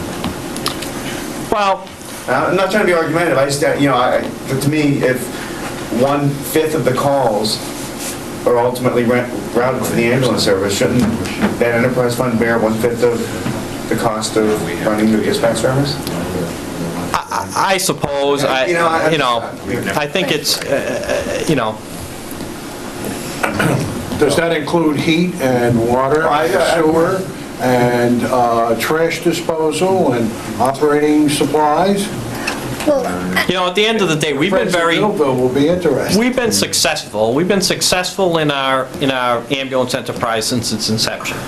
And it was crafted very narrowly, quite frankly. If you look at other enterprise funds from ambulance service, they have a much broader ability to fund other things. By design in Uxbridge, and appropriately so, it was very narrowly crafted to fund the specifics for the ambulance service. And it's self-serving. My angst is self-serving because at the end of the day, things like the replacement vehicles, it gets very difficult for us to accomplish that if we continue to whittle away by, things that, and I understand your question and your point, and it's, I'm not arguing it. I'm just saying that for us to continue the service and to be able to fund capital needs and so forth, to advance the service, some of these charges can whittle away at that ability. But that's true of all charges for everybody. The question is it something that's necessary? And I gather it is. They have to be dispatched. Yeah, we have to be dispatched. So, if the charge is more than you think it should be, well then, that's an argument worth hearing. No, I'm not arguing, I just, Okay. I guess I have a philosophical issue personally with it, but I understand the need for it. We've debated it back and forth, and we're paying it. All right. We don't charge shared services, which enterprise funds commonly do. In other words, shared town hall services. That's correct. Yeah. The accountant, some of his time and therefore some of his salary is often paid out of an enterprise fund. We don't do that. Yeah. So I think we're reasonably generous with our enterprise fund. So you're getting off easy, Peter. Okay, I'll take it. One thing that kind of comes to mind when you said that, you're going on to, we're training the additional employees for the additional levels. But when they receive those additional certifications, they also get bumps in salaries. They do. And then when they have the additional certifications, so now, you have a heart attack victim, the additional work is done at the residence, so now you determine now that the ambulance isn't going to Milford, the ambulance is going to Worcester, or to some other maybe location for an air flight to another, so now that ambulance can be tied up in an additional point. And I'm sure there's a... right, there's Yeah, an we get paid. additional fee for that, but, you know, I guess it's twofold. One of those, is there a point of saturation, like what we have here, where, you know, we have so many, our point of saturation where we have so many EMTs or paramedics on, that we're really not getting a benefit for it? Most of them are on call. Most of the EMTs are on call, right? Right, our typical staffing, when we're at full complement, we have 3 people on days plus myself, on Monday through Friday. Weekends, we have 3 people on day shift, and nights, overnights, we have 2 people on. And they're on a first come, first served basis. The rest of it is all on call, and some of it is call back, and we pay overtime for that. Others are call personnel, and they get shift pay or per call pay, depending on whether they're assigned to a shift or they're coming back on their own time off as well. And that's how we staff the second ambulance. So I'm not sure I understand the EMT saturation question. Maybe I can rephrase it. Is the amount of the fee, of the charge for an incident, tied to the staff level of the person who responded or the nature of the call? The bill that or the charges that we bill insurance or the customer for are related to the level of service that we provide. And not the credentials of the provider? That's correct. So if it's a boo-boo... That's correct. If it's a minimum charge. BLS level and basic level of support, even though we have a paramedic or 2 paramedics on the ambulance, we can only charge at the BLS level. Does that get the nature of your question then? I mean, are we over-certifying? Right, are we over, I mean, I understand it's great to have everybody a paramedic, but, you know, is there a point where it's not cost-effective? Well, there's a couple things to have everybody a paramedic? A couple of things on that topic. One is that right now, we're under a PB waiver. That is the absolute lowest level of ALS, if you will, that we can be at. So what the Commonwealth wants under their regulations, we have to specifically be licensed with this waiver, and we have to go back and renew the waiver on a regular basis in order to run that way, because they want 2 paramedics on a paramedic truck. That said, when we go out the door, we don't know what we're going to encounter, so we staff at that level. If we get on scene, and for instance during the daytime we have 3 personnel on, one's a basic and 2 paramedics, typically what we're going to do is have the basic and a medic take that call if it's a basic call, and keep 1 medic in town. So we try and keep the highest level person available at all times so that we can respond to the next call at the highest level. So again, if I have 3 people working today, 2 of them are paramedics and 1 is a basic, and I'm a basic, and they go out on a call, usually it's a paramedic and a basic. If it's a basic call, take the call, and I go out with the other paramedic on the second ambulance call as it comes. So we try and staff so that we always keep the highest, at least 1 person at the highest level available. But do I think that we're, you know, overstaffed as far as the license or the certification level? Absolutely not. Absolutely not. Would you, once you get fully certified as advanced life support, do like Milford used to do? So if somebody in Blackstone is really on the edge, your guys would meet the Blackstone ambulance and go on with them to Milford or wherever? I think eventually, but that would be at a point where we have enough licensed paramedics on staff. So again, I would be hesitant to send our folks out on an intercept right now. I really can't right now because of the different levels or where people are in their training and credentialing. Once we get to that level, just as they supported us when we were BLS, then I would look that we would be supporting our neighbors in the same way on a mutual aid basis. On the mutual aid calls, do you keep track? If you respond to a call in Northbridge, do you get the billing for that? Or Yes. Okay, so you get the billing on that? We transport the patient, we get the billing. Okay, and if it's an intercept, where you were actually doing something like that, would you split the bill?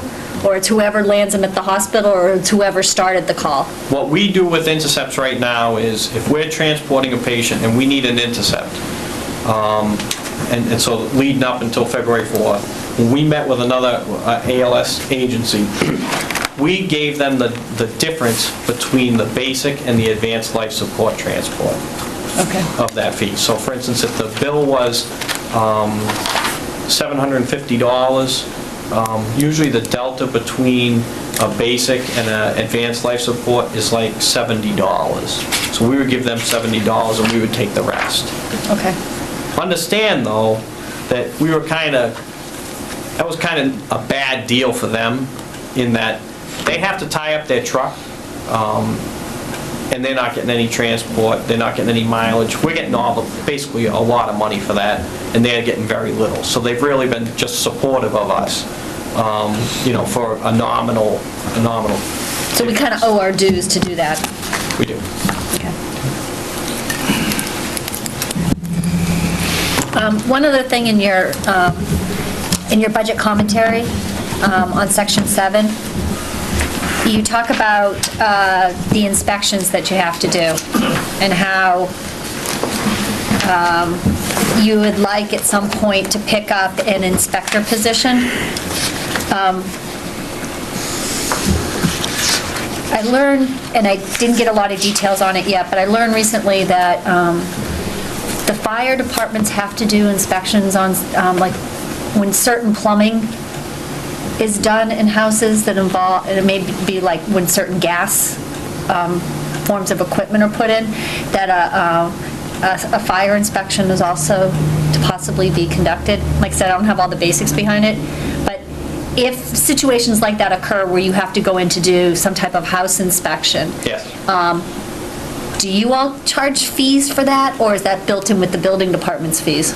No, we do charge fees where we have to go out and do inspections, because typically they result in us having to issue a permit. So the permits, and this is something that we haven't attacked the way that we probably should have, but I'm pretty much prepared to present a fee schedule to the manager that would be more appropriate. Right now, our fees are terribly low. My thought process, to be honest with you, is that if we have to send a person out on an inspection, we issue two permits, basically, two kinds of permits. There are awareness or notification permits, that's my terminology, and there are requirements within codes where we have to review plans and go out and inspect something that was installed or is in use for compliance, if you will, permits. Right, like somebody sells their house has to have an inspection before they can sell it. Right, now some of those are in statute. So for instance, the smoke detector and carbon monoxide inspections are in the statute at $25 per dwelling unit, and we're at the minimum on that. So I'm going to propose a little bit of an increase in that by virtue of, right now on a multifamily dwelling, we do $25 for the building. My recommendation is that we go to $25 per unit rather than per building, up to a certain amount. On the awareness or notification permits, basically that somebody gets a permit for black powder storage, so that we're aware that it's in the dwelling, and they need that permit in their hand to be able to go out and purchase black powder. So they bring in their qualifications according to the regulations. We review that and just issue a permit. To me, that's a $5 charge. It's an administrative thing. It takes place very quickly in the station. All of my personnel are able to turn that around, and it's just kind of a quick record-keeping item. If we have to go out, if we have to review, for instance, a sprinkler installation, set of drawings and calculations and plans. So we have to do a full plan review, and then we have to go out and inspect to make sure that the installation was done according to that. Then what my recommendation is that we charge a $25 fee for those kinds of permits and inspections, because we have time to review that, and we also have the expense of a vehicle, the cost of putting that on the road, maintaining it and so forth, and the personnel time out there. So that's pretty much the way that I'm following on the fee schedule, and I'm ready to propose that. As a matter of fact, I spoke to the manager about it shortly after he got here, and we're ready to move that forward. I think I had a chance to talk to Mike Potaski about it at one time as well. And I told you I won't be cranky on it. You did, and I thank you for that. Okay. Do you think that the fees that you could generate from that would cover this inspector position, at least on a No. contract or part-time basis? No. Okay. No. The inspector position, Cari, quite frankly, is consistent with my 5-year plan when I first became chief, and it hasn't changed because we haven't implemented any of those items in the 5-year plan, so... It's still a 5-year plan. Yeah, it's still my 5-year plan, it's just 5 years further down the road. Just the 25th word, right? And that is what I see our call volume and our demands on the department really indicating we need 3 people on each group. We have 4 groups of 2 right now, and I have 2 supervisors that work opposite each other on the day shift. We're very short-handed on the day shift, that's why those folks are where they are. Ultimately, what we really should have is 3 people per group, so that it enables us to be more responsive to things and reduce overtime on things like sick leave, vacation leave, because we can reduce down to 2 at minimum staffing. And then the other position that we really need is the fire prevention inspector. We need to have a proactive fire prevention program. If you look at the final report on the Burnett Mill fire, some of the things that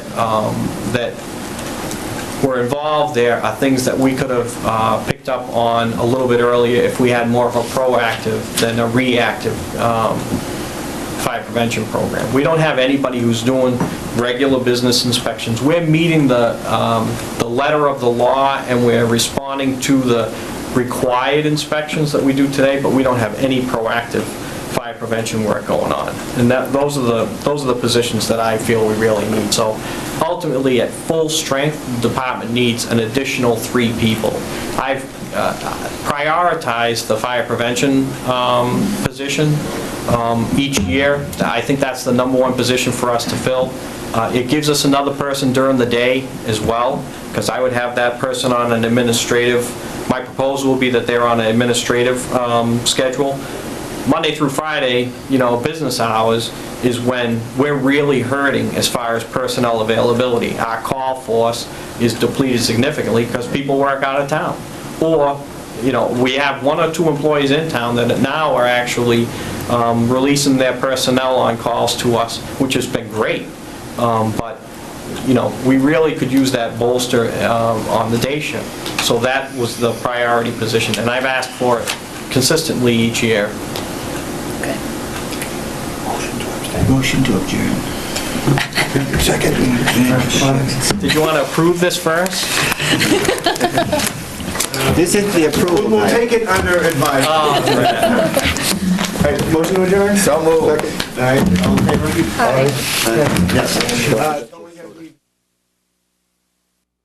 So we do have to remember that in 2 years, we will need somewhere to go. Exactly. If you stay where you are. If you stay where we are. Stay where we are. So- I mean, the perfect scenario would be the town hall actually works out, it's cost effective, it's an investment in a town asset, and if we need an additional 90 days or 120 days to make it happen, that we can stay where we're at now, rather than hurry, get out in July, move them into a school, move them into the space, and we buy some time and go that route. Well, as Tim said, there is a risk at tenant at will, but it sounds like the family wants to work with us, and if that's what our need is, then maybe that's what we land on. But we won't know that till we know what town hall's gonna cost and when it's gonna be ready to be able to go any further.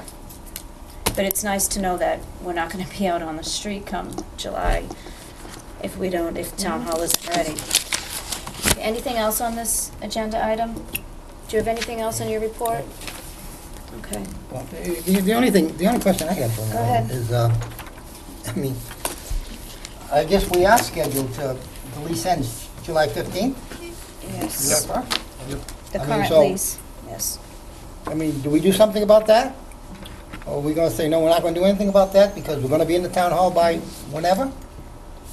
Or do we say? Well, I would assume or do in your we conversations with have the a owners, you would conversation say with the president and for say, hey, some can you give us short a 60-day lease and maybe we want to extend it, or can you give us 60 more days? I don't know. Do they? Because I don't know how long it's gonna take to go to I town thought I hall. suggested that. Yeah, Yeah. but they don't need an answer tomorrow from us, do they? No. No, I don't think they need an answer from us tomorrow. Who's making the contact? Do you want me to make it, or? You are. Yeah. Okay. We're asking for, if they can give us 60 days?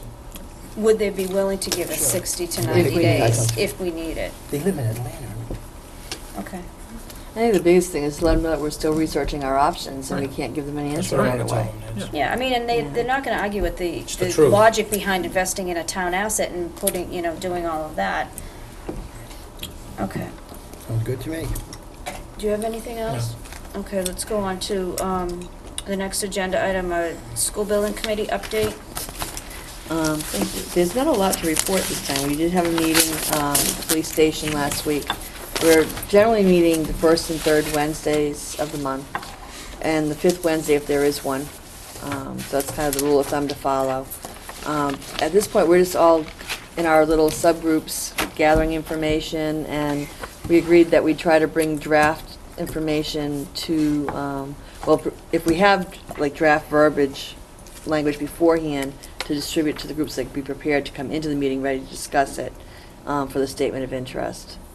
And that was pretty much, we just talked about the kind of information we've been finding, looking for direction on how we want to proceed in some areas and that kind of thing. How's the attendance? Good. Is it good? Yeah. Any questions from Nancy or anything anyone wants to know of the building committee? I am keeping track on a spreadsheet. Thank you, Nancy. You're welcome. Okay, next agenda item is old and new business. Anybody have any old or new business? I have 2 items. Go ahead. Dan, when we talked on Friday, I'd asked you to print off the new reports, because you said that the changes that Don had been waiting for since last fall were finally made on Tuesday. Were you able to get those? I wasn't, because we had new information that came out from David, and Don can speak to that. New reports on what? I'm sorry. You know the budget Financial report Dan reports. gives us Don gives us every month? Yeah.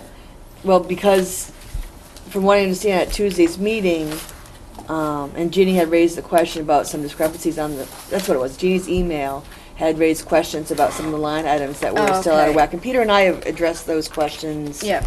And they were waiting for town hall to move stuff around. Right, and then when I talked to Dan on Friday, he said, as a matter of fact, he found out late on Tuesday that they had actually finally made those corrections. So I asked that he would bring those revised, updated reports to this meeting, because it was too late for the packet, so we would have a chance to review them and ask questions and see where the money shortages really are. Okay. So with that. What David had informed Dan wasn't what we were looking for. There's been no changes to our monthly reporting. Here's Jean's email right here, and I'm preparing the responses to go back out to everybody. I mean, with the exception of 2 items, they're all transfers that have been sitting there, and I have the actual, my staff is putting together the dates that they've been sitting there. November 12th, December 1st. Now, the transfers from where? The transfers from the operating expense items to either grant funding, grant accounts that have not been set up yet. Okay. And the transfers being made. Vision consultant, we're still, Well, we know that, yeah, I knew it's... $56,000 or $43,000 expended fund transfer of November 15th. Those items haven't, you ask about rent, that's from the November town meeting. We haven't had a budget adjustment of $57,000 added to our budget for all the line items. They're aware of that. I've talked to David. We gave him another packet yesterday of all the transfers, copies of the transfers, the emails that have gone, to the town hall, you included. So. Has he given any sense of when they're going to get to it? I know he's only been in the job 2 weeks, but. No, he hasn't. My understanding is that I heard that they were contracting another one day per week town accountant sub, if you will, to do nothing but warrant work and possibly transfer work to catch up. Thank you. Thank you. What's your other old business, Nance? I was just wondering if you'd had a chance, Dan, to file the extension with the DOE for the audit? No, I have not. Okay, so that's on the things to do list. Thank you.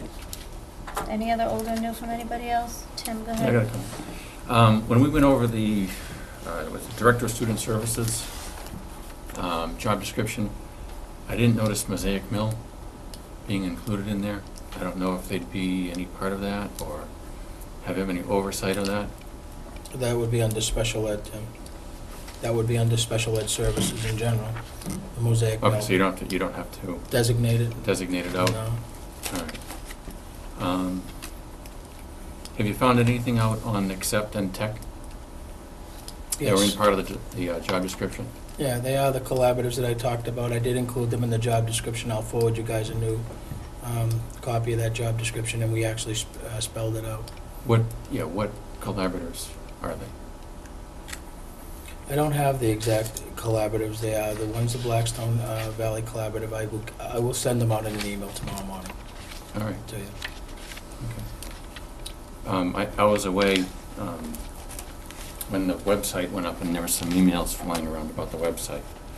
But is that now up and going and working the way that it should? No. Not that I've seen. It should be come off. I mean, it's awful. It is. Awful. And if something isn't right, don't put it on. I agree. And when I first saw it, I assumed it would come off right away, but I looked a few days ago and it's still there. Okay. I haven't been on it. I don't know what it's all about. Don, do you want to give them an update on the website and what we're doing? Well, I mean, I certainly wasn't prepared for the discussion, but, I mean, I can tell you that we've been delayed in some of our content loading. We've been involved in the budget process and other factors. So it's a matter of administrative staff and others in the district providing the content that's required to load into the website and launch the website. I appreciate all that. All I'm saying is, for what's there now, somebody going to it, it's not a pleasant experience. So if it's not ready, then it shouldn't be there. Once it's ready and people know how much work it is to keep it up and they're willing to do it, then okay. But just to leave what's there, I think does a disservice. Does it say under construction? It does have a message from the superintendent saying that we are not under construction, but updating that. There's five or six items there that are... Strategic plans there, the phone numbers for the There's central administration the monthly office, calendar, event monthly calendar, the annual calendar, the lunch menus and such are there, along with Claire recently added a survey monkey survey on the math curriculum that they've invited parents to take. I think it's kind of unfair for the committee to keep begging for a website and then to criticize the fact that it's not complete. Now, you either want it available once it's completely done and understand that that takes a ton of time, of which we don't have a specialist that does that per se, or you get it this way, which is a little bit at a time, a little piecemeal. It provides a little bit of information. It gives the community an opportunity to see that it is coming along. Each week, there's a little more on there. And I'm telling you, the criticism that the people continue to heap on Dan and Dawn about this website is ridiculous. Make up your mind. Either you want it or you don't. And when you want it, if you want it complete, then make the statement that that's what you want. Because that's not what we've been hearing for 8-9 months now. It's been, when's it going to be out there? I don't see anything. Oh, it doesn't work. It doesn't do this. Make a decision. I don't care either way. I think it's fine the way it is. They're still working on it. Give them at least a little credit instead of criticizing every time we come here and we talk about this. I don't remember begging for a website. And I don't mind having one, although I made the comment before that most websites aren't worth looking at. All I'm saying is, when I looked at it, because the only time I looked at it is because, was it your email or somebody's email that made a comment about it, so I went on it, and no, it was from Peter Demers. So I went on it, and I said, gee, this is awful. And, if it's raining out, and you look outside, it's raining, and you say it's raining out, that's not criticizing the weather. It's just a statement of fact. And And if you think it's good, if you think it's worth having, then fine. I look at it, and I think it brings no credit to the school department. That's all I'm saying. Who's putting stuff out there? Who's working on it? You're I'm doing working it? on this. Okay. And I've brought this up repeatedly in the past, and I still do not understand why we cannot use a student. That is an excellent opportunity for a student intern. I've heard all the stuff about security issues. Every other school district that I've worked with used as a student to help out with entering data and putting stuff out on that website. They can do all that grunt work, and then you can just be the person that checks it before it goes out there. I don't see any reason why, in the time frame that quote unquote everybody's been complaining about this website, in the time frame that the website's been being complained about, we should have a fully functional website by now, because there are resources out there that we can use, and I do not understand why we cannot, because you shouldn't be loading stuff on a website. Okay, that's, you're the business manager. You should not be doing that. We need somebody dedicated. If we're committed to doing a website, then we need a dedicated person committed to doing the website. It is time consuming. It takes a lot of time to do a website. So, like you said, we got to make a decision. Either we're committed to this website and having it up and running and accurate and the best it can be, or we just take it off. Because it's not fair to you to be doing this because you're the business manager. I don't think you should be responsible for this, okay? Overall, seeing the overall, but you should not be doing the loading and all the other stuff that needs to be done, because it's too time consuming. That's another job in and of itself, in addition to being the business manager. And that's just my opinion. So technology director. it's frustrating to me that we're not thinking outside the box and using other resources to help us accomplish this goal. I'm not sure that because you have a student or a number of students that are going to put things in. You still have to get the source of the data. And my sense is that that's where it's coming from, or not coming from, okay? The structure is there, as Don says. But somebody has to go and fill in all those little But most of that things. stuff's already written up. The curriculum, the handbooks, the guides, the lunch menus, all that stuff's already there. It's just a matter of gathering that data and sticking it out there. We get monthly reports every month. Yeah. It's just scanned in, basically, or it's a document that's attached. But I guess my biggest concern is that, like, I went to look at it the other night, and I wrote to Dan, I said, what happened to the website? It wasn't even there anymore. Have we changed the domain name? It's still uxbridge.mec.edu? Correct. You're not redirecting to the other server anymore?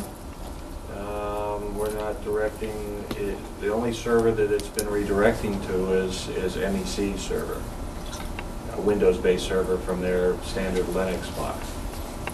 Well, it used to redirect to a 192.da-da-da-da. And I know you mentioned in an email that both was my server, my personal server, but that belongs to Merrimack Educational Collaborative.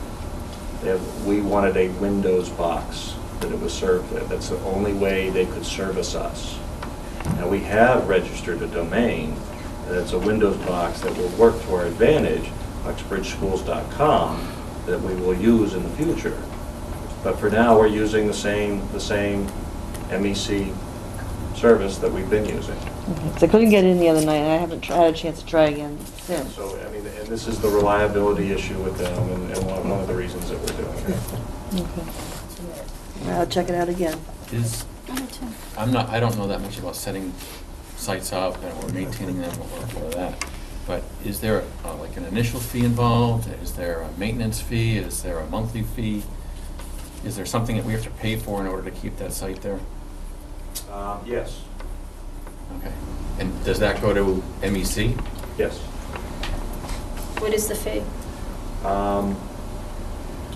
Karen, I don't know what it is offhand. It's ingrained in a number of our services with MEC, including our email, our uxbridge.k12 email addresses, and some of the other DNS services that we have through MEC that was set up years ago. I think it's somewhere in the neighborhood of $6,000 a year. Are they the only people we pay? For that service for the Yes. website or anything involved in that website? Okay, so MEC is the only people that we pay? Yes, that has our DNS and our website, and yes. uxbridge.mec.edu is Merrimack Education Collaborative. I mean, I can look how far back we've subscribed to their service, if you'd like. Any other old or new business? Do you have any more? Anybody else? Do you have anything else? No. Old or new? Okay, let's move on. Public comment? Any public comment? New? Okay, with that, I will entertain a motion to enter into Madam executive. Chair, can I interrupt you just for a second? If you must. We have an article, the last minute warrant article for the June special town meeting. Oh, yeah. Yes. Do we know when that warrant is closing? Have they set a date for June? It'll close before, probably before your next meeting. Really? What, have they set a date for June? I haven't heard anything at all about that. Yeah, that one. I don't think they've even opened the warrant. But, I mean, they will. Right. They haven't, yeah, they haven't. But are they going to close it before our I don't next know school that. committee meeting? That's what I was asking, if we know when the warrant was gonna close. What's the article? It's to see if the town will vote to raise and appropriate or transfer from available funds such sums as to fund the costs of the school superintendent and staff relocation from 15 Mendon Street or take any action related thereto. In the event it's necessary. Okay. So should- I'll make a motion that we authorize the chairman to ask that the article be inserted in the special town meeting warrant if it's necessary. Second. Any discussion on the motion? I thought we were told there wouldn't be any cost in moving, or is that only to This would... South Main Street, Who told you there's no cost, Tim? There'll be a cost. right? Who told you there's no cost? I thought we were under the impression that we wouldn't need any extra money for the cost. I thought we said that at a meeting or 2 or 3 or 4 ago. You have to move That all the only, it would come out of the budget or something, that there wouldn't be, that it was covered. The lease, I thought but the lease we talked about, the monthly rent was gonna be comparable. No, What I I thought the move remember. itself. Yeah, I'm the only one that's made the presentations. I know, but the implication of a cost has never been stated because we don't know what it's gonna cost us to build the project. What I stated, and what I'll state again, is we have some monies that are in an account. Jill alluded to it last night at the Board of Selectmen meeting. I don't have the accurate amount, but it's over 70,000 as I remember She it. said. What did she say? She said 70,000, I heard. Over 70,000. That, coupled with whatever it would have cost for rental, and we put 21,000 in this current budget, might cover that cost. It might not. There may be some other costs associated with it. In reference to what we've already paid, server, telephones, et cetera, those we won't have to pay again, but there will be some costs with, just like Rivulet Street, with some hookup or, T1 hookups or whatever it might be. It might be fiber optic, who the heck knows what it is. But there's some hookup costs. So there's gonna be some costs associated with it. It's not building our budget. The only thing that's building our budget is the 21,000. So I don't know where that came from, but I wanna be clear now, so you're all clear. I don't know if there's any costs. I think the reference I made was I'm using the modulars at Whiten as an estimate. What's the 70,000?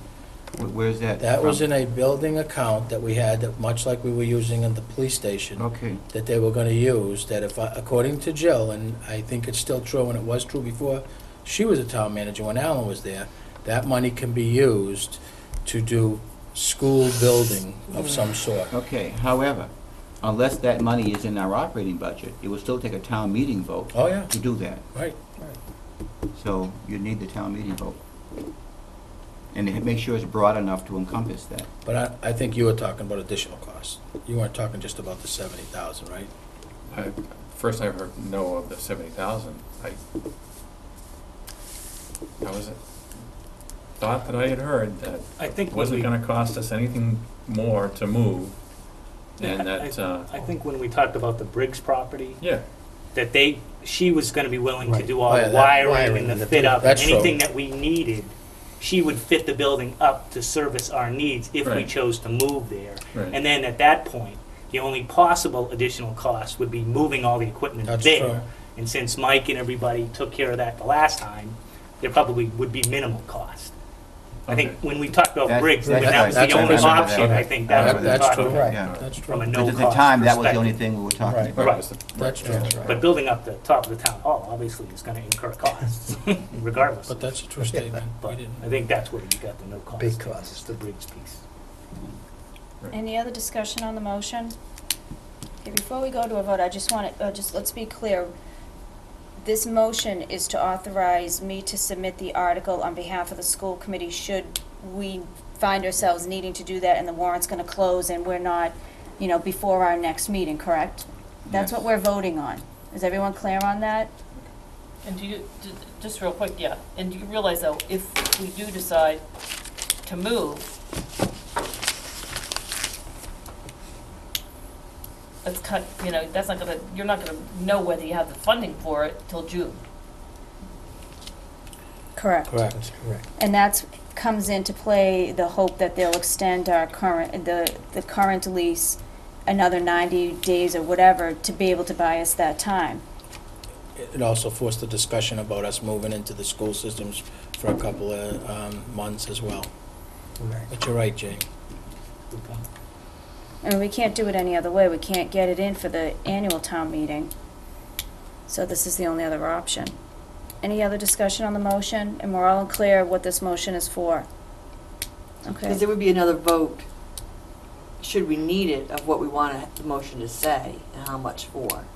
Like, we have to approve the project Oh, yeah, this before the is, special Yeah, town that meeting. just That's gets it on the separate. this just Gets it on gets the us some, warrant. this allows us to get something on the warrant, and then we can refine it, actually with dollar amounts motions, because we're gonna need to do that for the finance public hearings and all that anyways. This is just to get us in before they close the warrants, because we're not having another meeting till the beginning of May now. Any other discussion on the motion? Okay, all those in favor?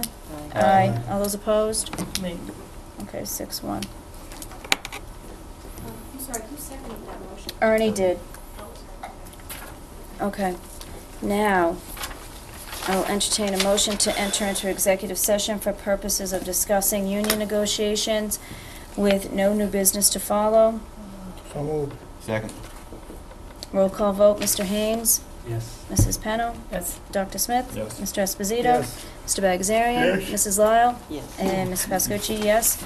We will enter into executive session in 5 minutes.